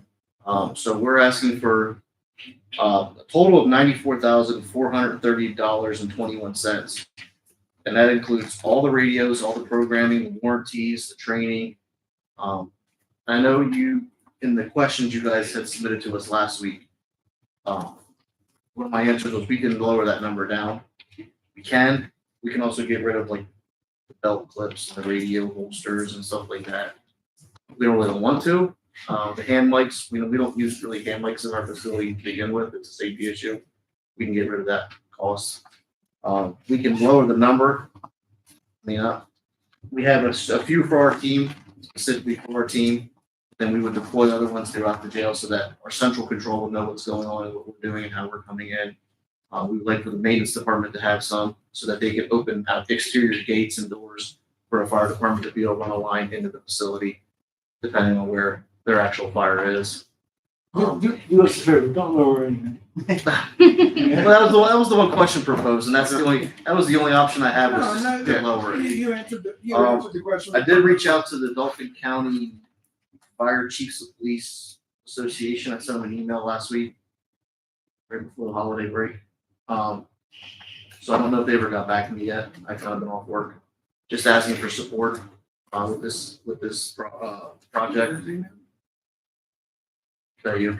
Their secretary got it. I'm the president, but yes, we got it. So we're basically listed as a brigade. We're not a fire department. We're not a full-fledged firefighting team yet. That's like the 10-year plan. But we don't qualify for any FEMA grants or FEMA grants because of that. So our entire funding for our team is based upon taxpayer dollars. Due to the recent financial distresses of the county, we're really trying to lessen that blow. Just two quick things. So you're saying that the mics are a safety issue for you? I mean, we just kind of implemented handheld mics. Because they do make, and they're not that expensive, they make Bluetooth ones that do not have the attachment. They're actually cheaper than the attachment. Just FYI. And so just on the communications part, so you probably have 2,500 or 5,000, the original radios for the radio system. So you have no way to communicate with the police departments either if you do have a incident where you're calling in them. I think there's about 5 of those that still work. We have 2 of them. Our team has 2, and they're in our. So you do have a way to communicate with the police department if you have. As long as one of us is able to get up there. With certain radios. Yes. Okay. All right. That's all I have. Yeah, we have 2 radio systems, our in-house one so that we can communicate with each other and open this door, help here, and then we have the EMA radios to communicate with outside agencies. Thank you. Any other questions? Again, I think most of us are pretty familiar with Yep. radio systems. Yeah. He's not here. He didn't come. I can summarize it in 30 seconds if you like. I know you see HNT, you think worst case scenario, possible negotiation, but that team we deployed to try to talk de-escalate inmates before CERT has to be activated, before we have to go hands-on. So that training would be beneficial. Out of all the teams, it's in the infancy stages the most, but the training would be beneficial for that team. Warden Briggs, earlier we had a presentation from Dauphin County CRT, just for the rest of the board members to understand. They do not come into your prison to operate, correct? Your own CERT team does the work within the prison, is that correct? Correct. So there's no redundancy in services, so everyone on the board understands the Dauphin County Police CRT does not replace the prison one, okay? It's a separate entity. Latoya, anything? No, I don't think so. Thank you. Any presentation? Thank you. Thank you. Stay safe. You too.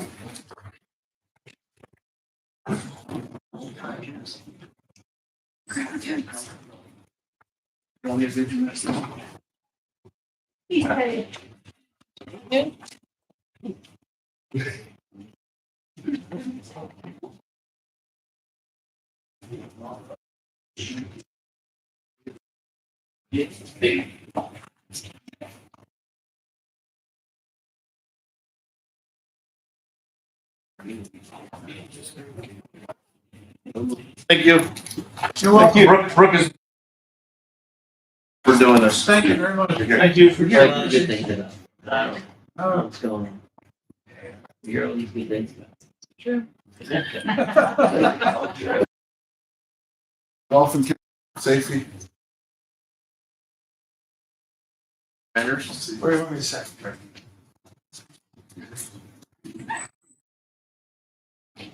How are you? How we doing? How we doing? Good, welcome. We've got 30 minutes to spend with you. This will be the most joyous 30 minutes you'll have all day. There's a number of us that know who you are, but you might want to introduce yourself. So I'm Jeff Enders. I'm the Director of Public Safety for Dauphin County. I've been in the county for 36 years, so many of these guys are very familiar with me. We'll 20 minutes to do your presentation, and then we'll I had no real presentation. I thought my immigrant request was rather simplistic, but I'll go through and give a brief description, just so it makes sense to anybody that may need to know. The Hexagon mobile software licenses for all the in-car computers for the policemen, the firemen, the ambulances. That's what makes all that magic happen. It's a $90,000 a year stick that's on the program that we have to use Hexagon because it's obviously integrated with our CAD computer system. It's a must be. The multi-factor authentication, $52,000, which is a yearly fee that we have to pay for all of the police cars. So now the police, to get into their NCIC and run license plates, they must be multi-factor authenticated. So that was a $52,000 thing that came in just this year. So that's a new one. That's a yearly fee that we have to pay for that program to run.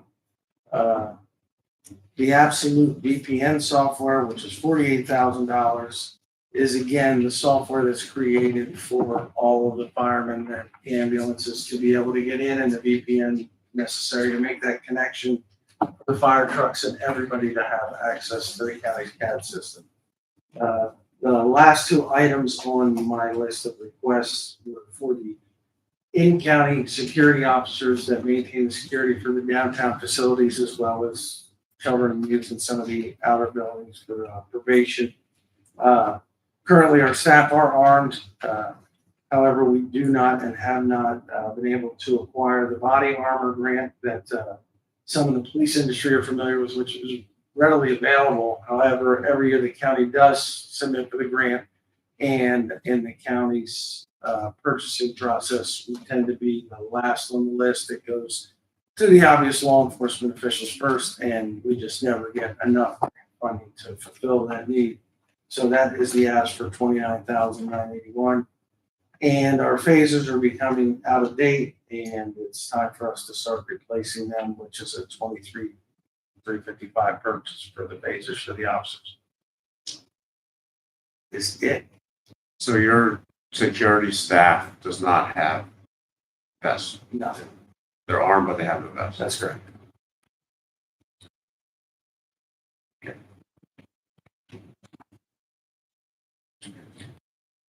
Director, Just like the package. it's my understanding then from what you said, the $190,850, the first three items, that's mandatory. It has to happen or firefighters, EMS, police cannot even use the county dispatch system, correct? That is correct. So without those items, it can't be used. That's correct. So, and we'll drop back in time and I'll throw a date out, 2000, when we first went in and started to get into some of this development, which you guys all know. The county public safety department looked at it and debated addressing fees back to municipalities to cover some of this funding. And then the concern was, well, what if Halifax doesn't buy in and Halifax Township doesn't buy in? So then we'd have to re-rate everybody when, as you just spoke to, this isn't should we buy this? This is a must in order to provide public safety to the county residents. So the county public safety department's always been a lead in this and the commissioners have always supported it. But, we do feel this is something that should be addressed on a broader picture than just the county commissioners general fund dollars. And that would be my next question. Obviously, by the grant request, the county budget does not provide any financial services for that or financial So resources. that's where we technically go to every year is back to the budget out of the general fund dollars of the counties. That's where it's been hit for years. So. And then the security staff, so everyone on board understands, those are the folks that secure the courthouse, correct? The courthouse, the gentleman standing down here at the front of your building tonight, and every night you'll be here, up at the parks. So whenever we have park events, they're always there at those park events. Just throughout the county and every county facility, including probation and parole, they have a guard that's there. So during criminal court week, when there's highly contested cases, they're the ones that are checking everyone that comes in and out of the courthouse to make sure it's safe for everybody. That is correct. See, they don't have payment. It's a big union thing. So out of probation parole, where you pay your fines, you come in and pay your fines, or your first visitor, you're checking in. So when you come into their facility, they had requested years ago that we have a guard there to scan those guys in, even though 99% of them come in because they know they're coming to see the PO. They come in without anything, but the clerical staff and all the other staff there that is unarmed is like, hey, if one of these guys comes into the waiting room and goes, hello, yeah, we have nothing. So that's why the county, had issued a guard out there. So your funding from the county is staying so flat. The county the county recently has given a lot more funding it all comes out of the general fund. Yeah. But they do a nice job of supporting the salaries, which has just recently gone up for those security officers, but we have not been able to acquire the body armor. And I put it in the budget request for the last 3 years and it just never happens. And everybody's always hopeful for, well, the grant will come through.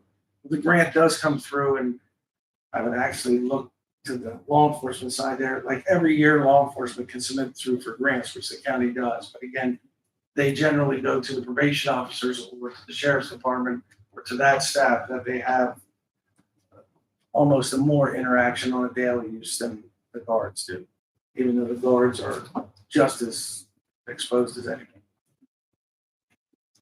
And that amount will cover all your guards you have? All the armed officers, yes. Just the armed ones? I don't have many that aren't. Yeah. So out of the 33 officers, that will cover 23 of them. And some of them only work one day a week, some of the less. I don't want to call them night watchmen, but some of those staff that work the day shift, they work the nights.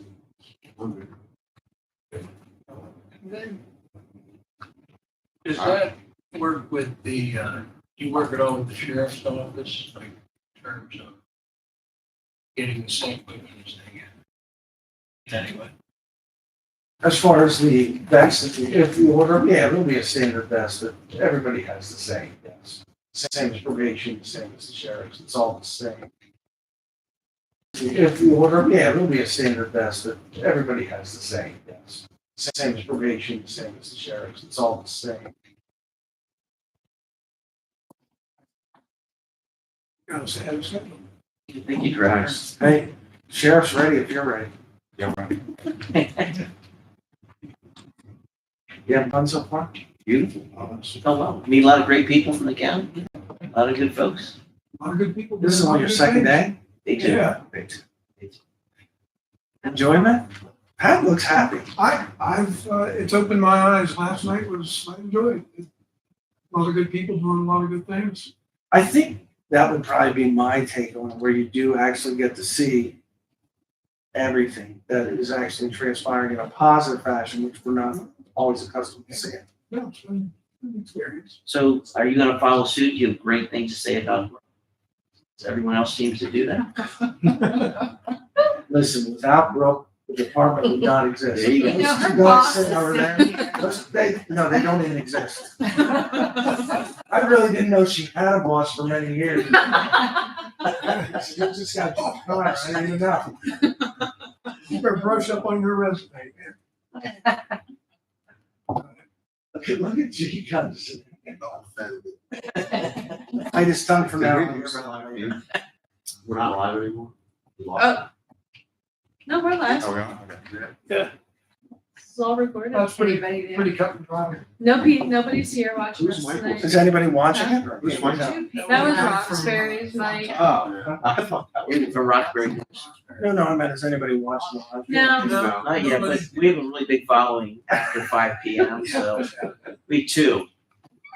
The after dark. My wife- This is my break. My wife got one just so she could see me. This is Did my, she?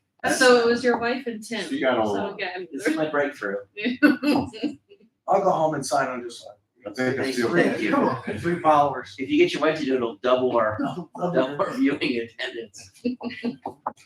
Trying to get like an influencer. Well, I do want to thank all of you guys for being on the board. I know it pays so well. Yes, we got a raise overnight. Yeah. They were getting paid twice as much as you. Wait, I did hear what you're having for your dinner, so you're making out well for Was it that. better than last night? That's why we're here. Huh? It's for the Was it better than last night? I don't know what you have last night. We're I'm having That's gonna be real hard McDonald's to top dollar fire. value. Well, this is good. It's good stuff tonight too. Yes. I hope they perform well for you, so they should. They always do. Thanks, man. All right, thanks, guys. I'll send them in. Yes.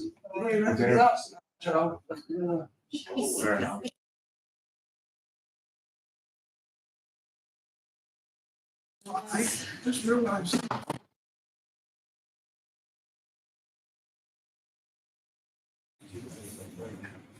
Mike, you're from Millersburg. Millersburg? I grew up in Millersburg. Okay. I didn't realize you're in northern Dauphin. Yeah, I'm one of them. It's okay. I'm too. She is too. I grew up in Williamstown, Oh, okay. but I live in Halifax. Well, you're really. Yeah, I'm like Schuylkill almost, but yeah. And you know, like Pat said, there's so many tremendous people in Dauphin County that we get to meet. It's interesting to see all the good people that are doing so many good things. Like yesterday, there's so many. I Dauphin mean, County they all Sheriff's get the Department. money, but- That's what I said to Bertha earlier. They're doing good work. How are you? Good, how are you doing? Good, welcome. And we've got 30 minutes of our time. Okay. We like the presentation to be about 20 minutes, so we have 10 minutes to ask any questions. So It's gonna be 20 minutes. Let's I put was gonna say, that shorter. I'll hard stop you at 20 if we get there. How's that? We won't get there. Thank you very much. I'm Chief Deputy David O'Weiler with the Sheriff's Office. The sheriff is away, so he wasn't able to be here this evening, but our request is, we have 2 parts of our request. The first one is the annual lease that we've incurred based on our Motorola radio replacement project, which started in 2021. We're in year 5 of that lease. So the first part of our request is for that annual lease payment, which is $75,815.71. We also then requested $48,558.17, which is for our vehicle computer replacement. It basically covers the cost of the laptop replacement, the mounting hardware, the modems, and the installation. Currently, the computers that we have in our cars are on average about 10 years old, which, as you know, in computer technology, 10 years is pretty old. You wouldn't expect a laptop to last 10 years. That's what we're pushing right now. So that's the extent of our request, those two items. If you have any questions, I'd be glad to answer those. I'm just curious, how many officers do you have this year? How many positions or how many officers? How many positions? We have a total allotment of 51, and I think currently we have about 35. Wow.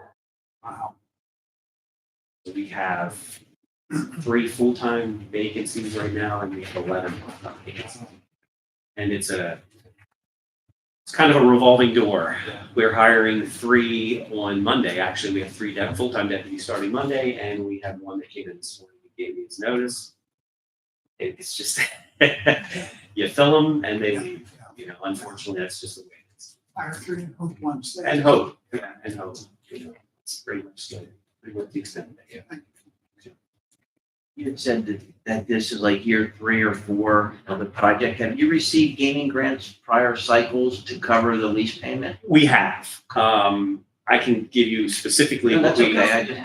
So in a pre-awards and the grants, was it a situation where it was agreed upon to continue to fund that project? To apply every year. Okay.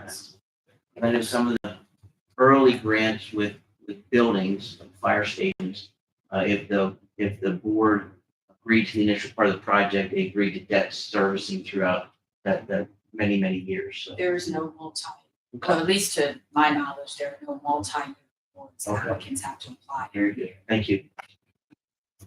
And we've applied, not only do we apply for the grant, we also put that in our requested budget as well. So if one doesn't work out, it's covered hopefully under the other.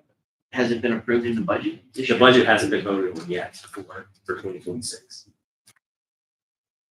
If it's approved in the budget, will you then revoke your request or rescind your request for the grant? Latoya, is that something you would need to know if that gets approved in their budget? Would you need to know that or? Sure, so you would let Brooke know if there's an adjustment or revision to your request because it was funded through the general fund budget.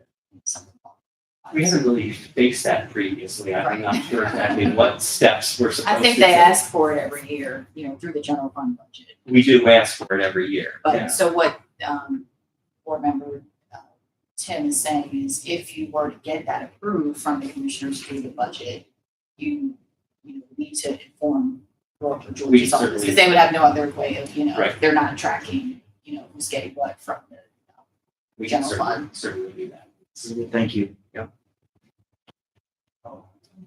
I'm good. Thank you. Great, thank you very much. Minutes and 9 seconds. Did I Stay win? safe. Did I win for the quiz? You did. Stay safe. Thank you. I don't know if solid waste will be there.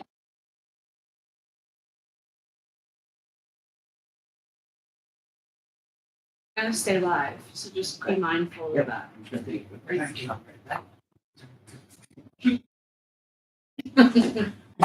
Sometimes you never know what's gonna come out of that.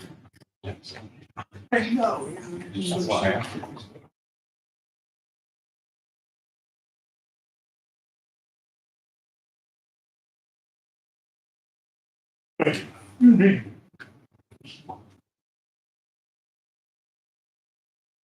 So it was not really stuck. I only saw it.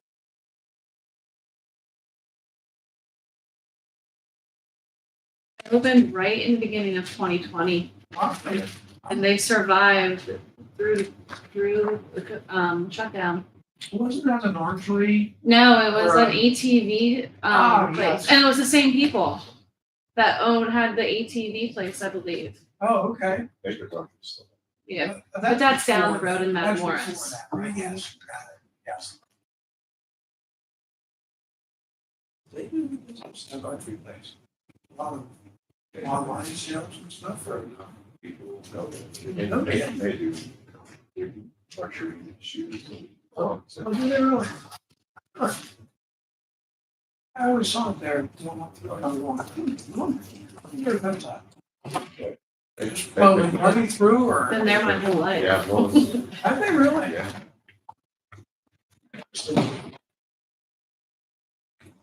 I had this novel idea. What's that? What do you think if we could start these games at noon time?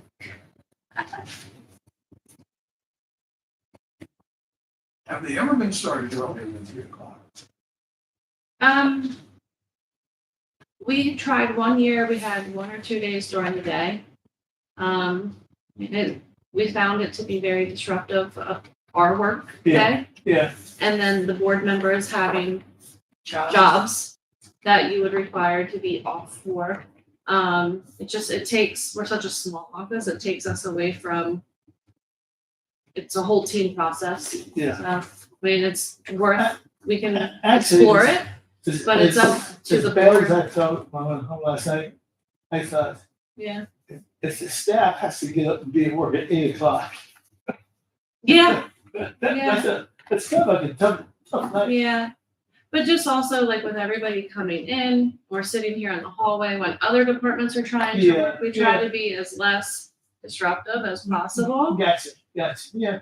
to normal business. And then obviously the organizations that have things to do, businesses to run. It's just a lot that goes Yeah. into the planning. Yeah. Well, try to make it as fast as possible. You're good. Where would you like me, Rob? Middle.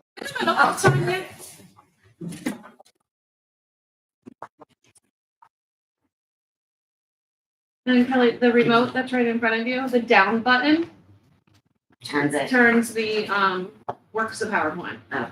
Once I get it up. Good evening. Welcome. You have 30 minutes of our time. Okay. I don't think I'll need that much, but You know, like introducing yourself, and if we go to 20, we'll do a hard stop so we can ask some questions. yeah, absolutely. Okay? My name is Kelly McDonald. I'm Director of Dauphin County Solid Waste and Recycling. And this is my first time applying for this grant.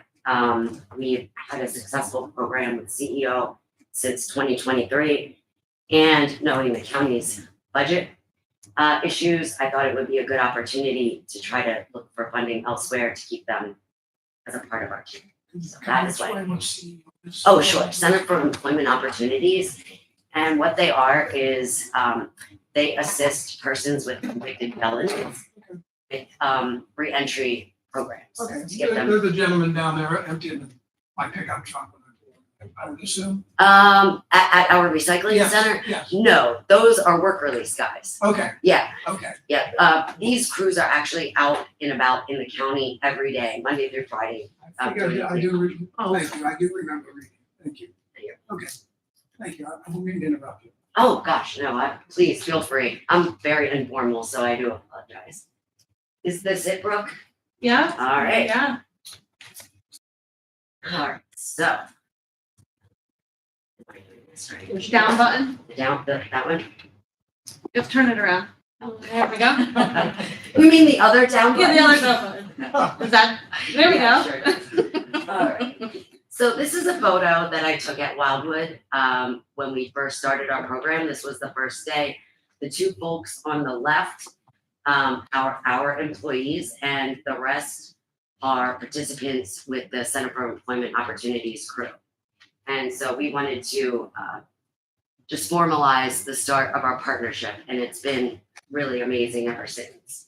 So we started out at Wildwood, and I'll tell you why we can't go there anymore. So I had this great idea that we would do like the county parks as well as communities, but we didn't realize that persons with convicted felons aren't able to be in public parks. So we did this once, and then we moved on and figured out how to gather information from the public on where hotspots were, and we worked with municipalities, and that's what we've been doing for the last 3 years or 2 years. And this is actually a photo from today from the city of Harrisburg. This is just illegal dumping, and this is what the Center for Employment Opportunities crew helped with in the city of Harrisburg primarily, but we go to Swadera Township, Fields Borough, the Upper End, Conawago Township, wherever we get a lead where we can send the crews out. So when we don't have leads, we just send them into the city because it literally is an endless amount of illegal dumping and littering. And so here are just a few bags, and this is illegal dumping. Again, that is not in the city limits. I do not know where that's at. I believe it's Swadera Township. And so the grant request, again, I'm submitting our grant for a partnership to continue our partnership with the Center for Employment Opportunities for illegal dumping, cleanup, and litter abatement. And I'm requesting $150,000. I did submit with my department's budget for the 15%. So if we were awarded this grant and our budget is approved, we would be able to come up with easily the other 15%. Currently, we fund it through a PCCD grant, Pennsylvania Commission on Crimes and Delinquency grant. That was applied for through CEO. As a department, I am not able to actually apply for that grant because there's other competing departments like the DA's office that would have priority over that. That's where our current funding is. And so this is our request, $150,000, and each participant is provided $65 in cash per day for their participation.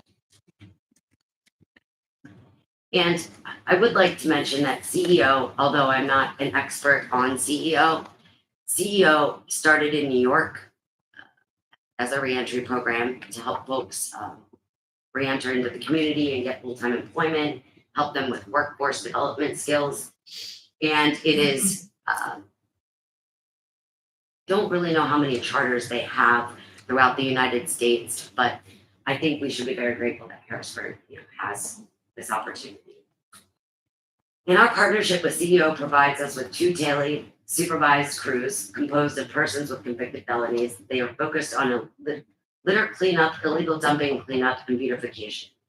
And the beautification part comes in where we monitor the sites. We don't just go clean them up and let them be because we know human behavior, it goes right back to that. So we monitor the sites and try to continually clean them up and educate the residents.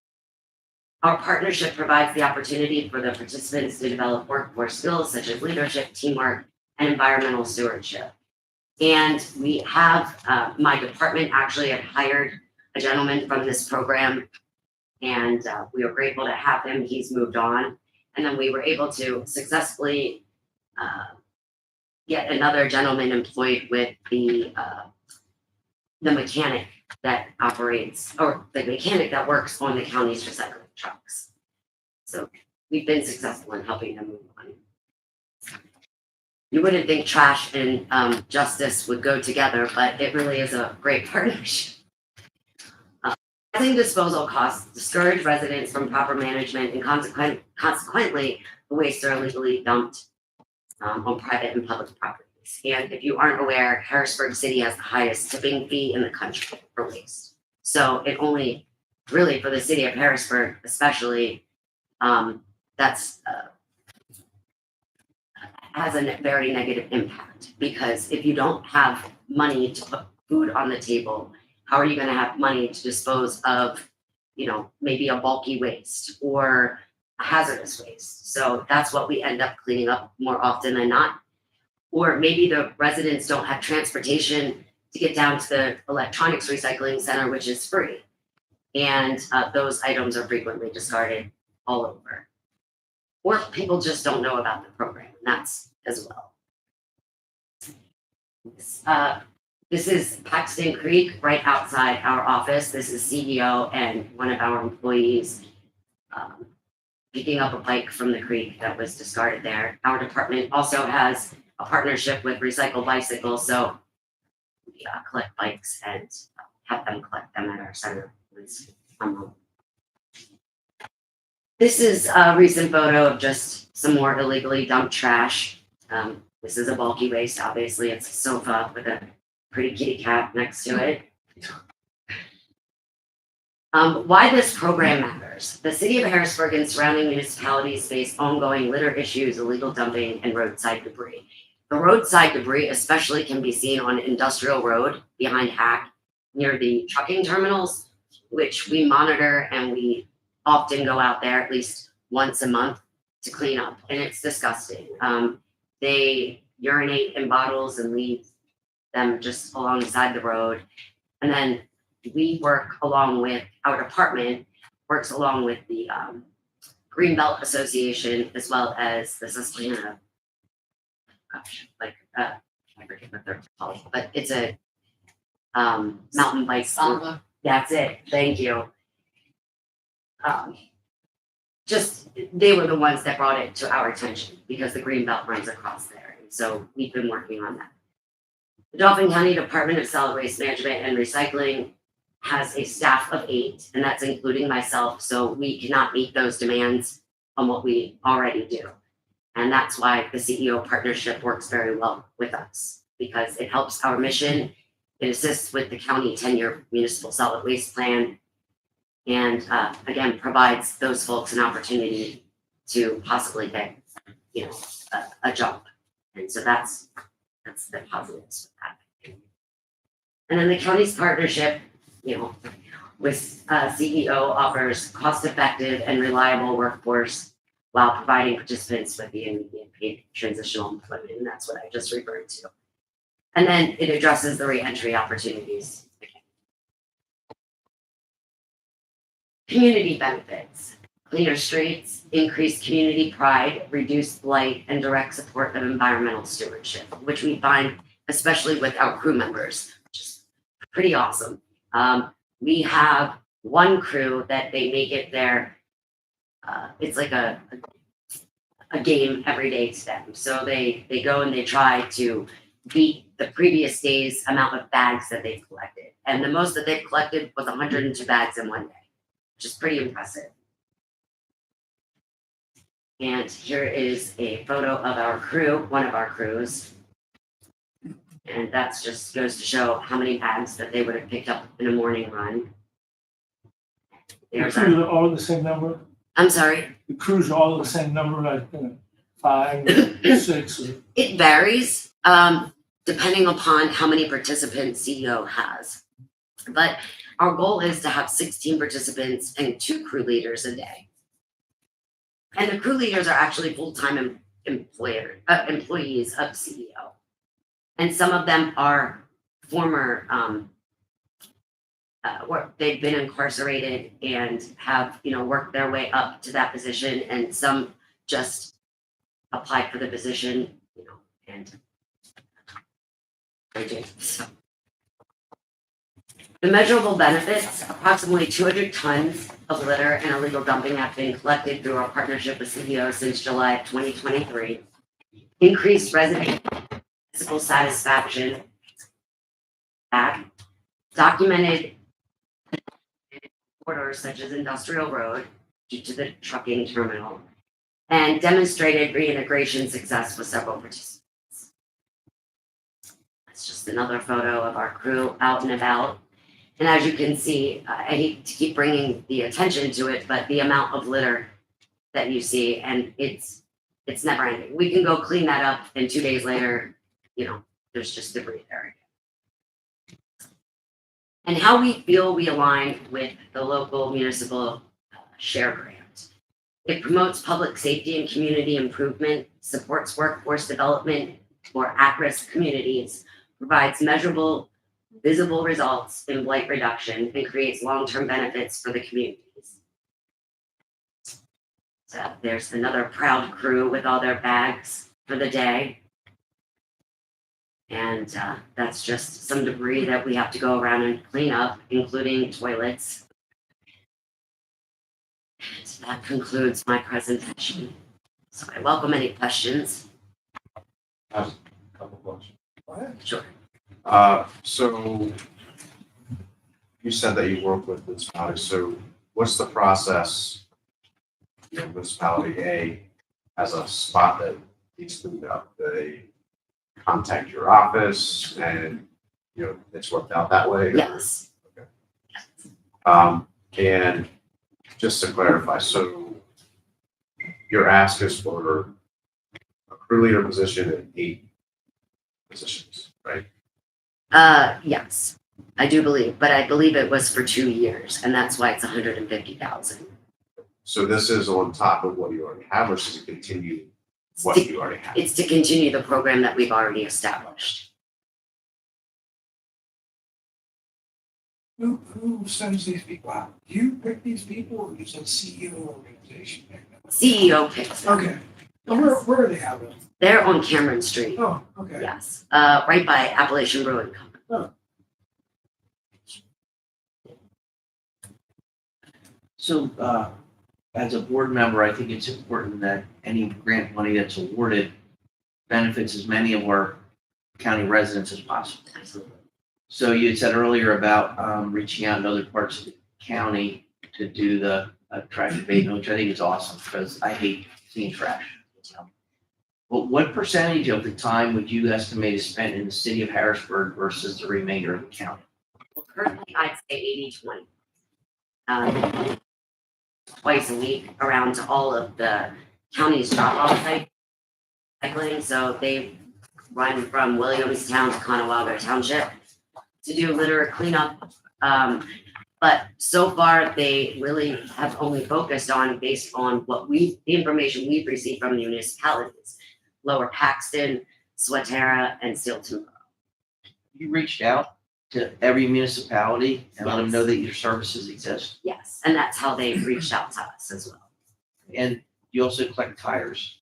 We have, our department collects tires once a year for free. We just concluded our free tire recycling event. So if your crew's out and about and they see a bunch of tires, what do they do? We go through depending on what municipality they're in. So the majority of the tires, for example, that we are aware of are in the city of Harrisburg. So then we'll be made aware of where that tire pile is. Then I contact Public Works and Public Works goes out and they clean it up. If it's 1 tire or 2 tires, we have free disposal. My department for this program has free disposal at the waste to energy facility on 19th Street. And that does include tires, but we wouldn't be able to clean up a whole tire pile. But if we randomly see one alongside the road, they are instructed to pick those up.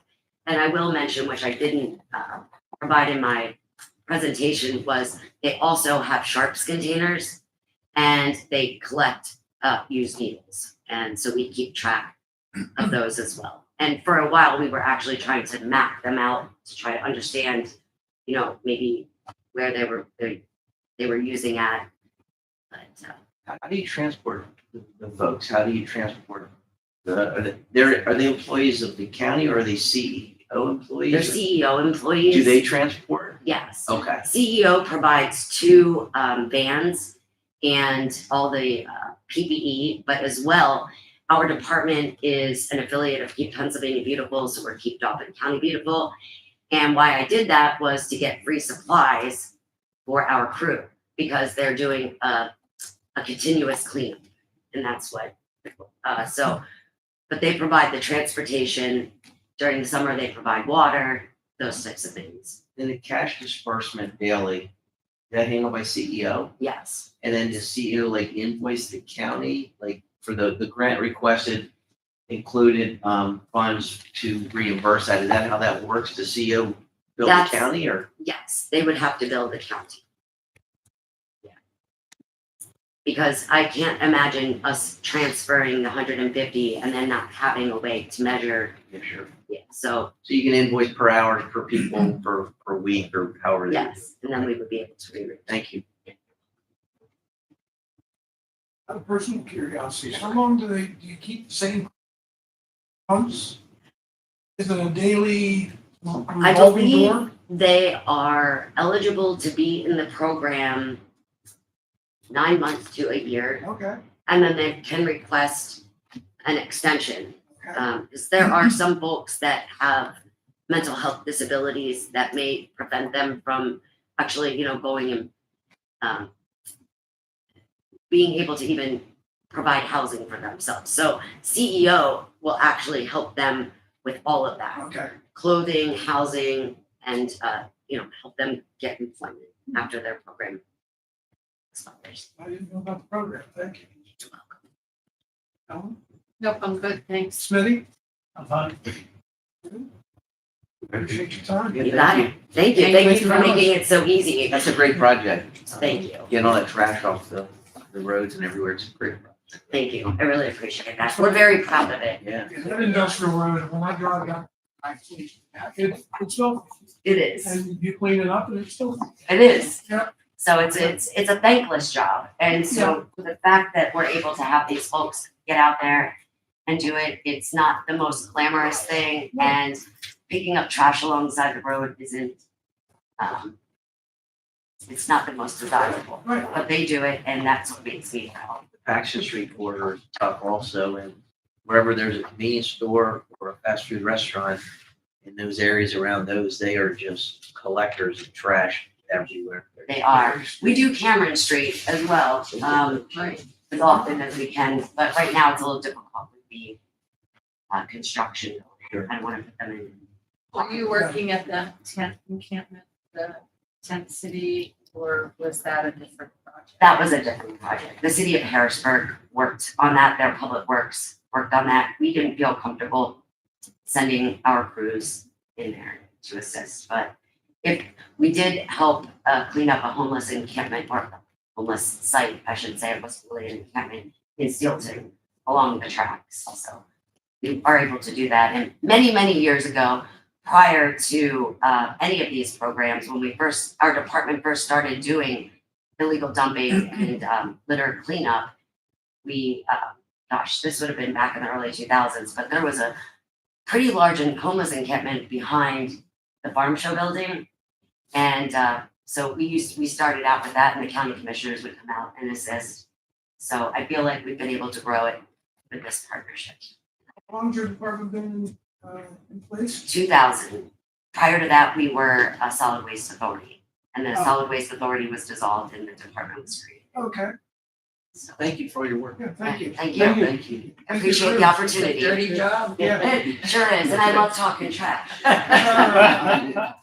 Have a good evening. See ya. See ya. Thank you.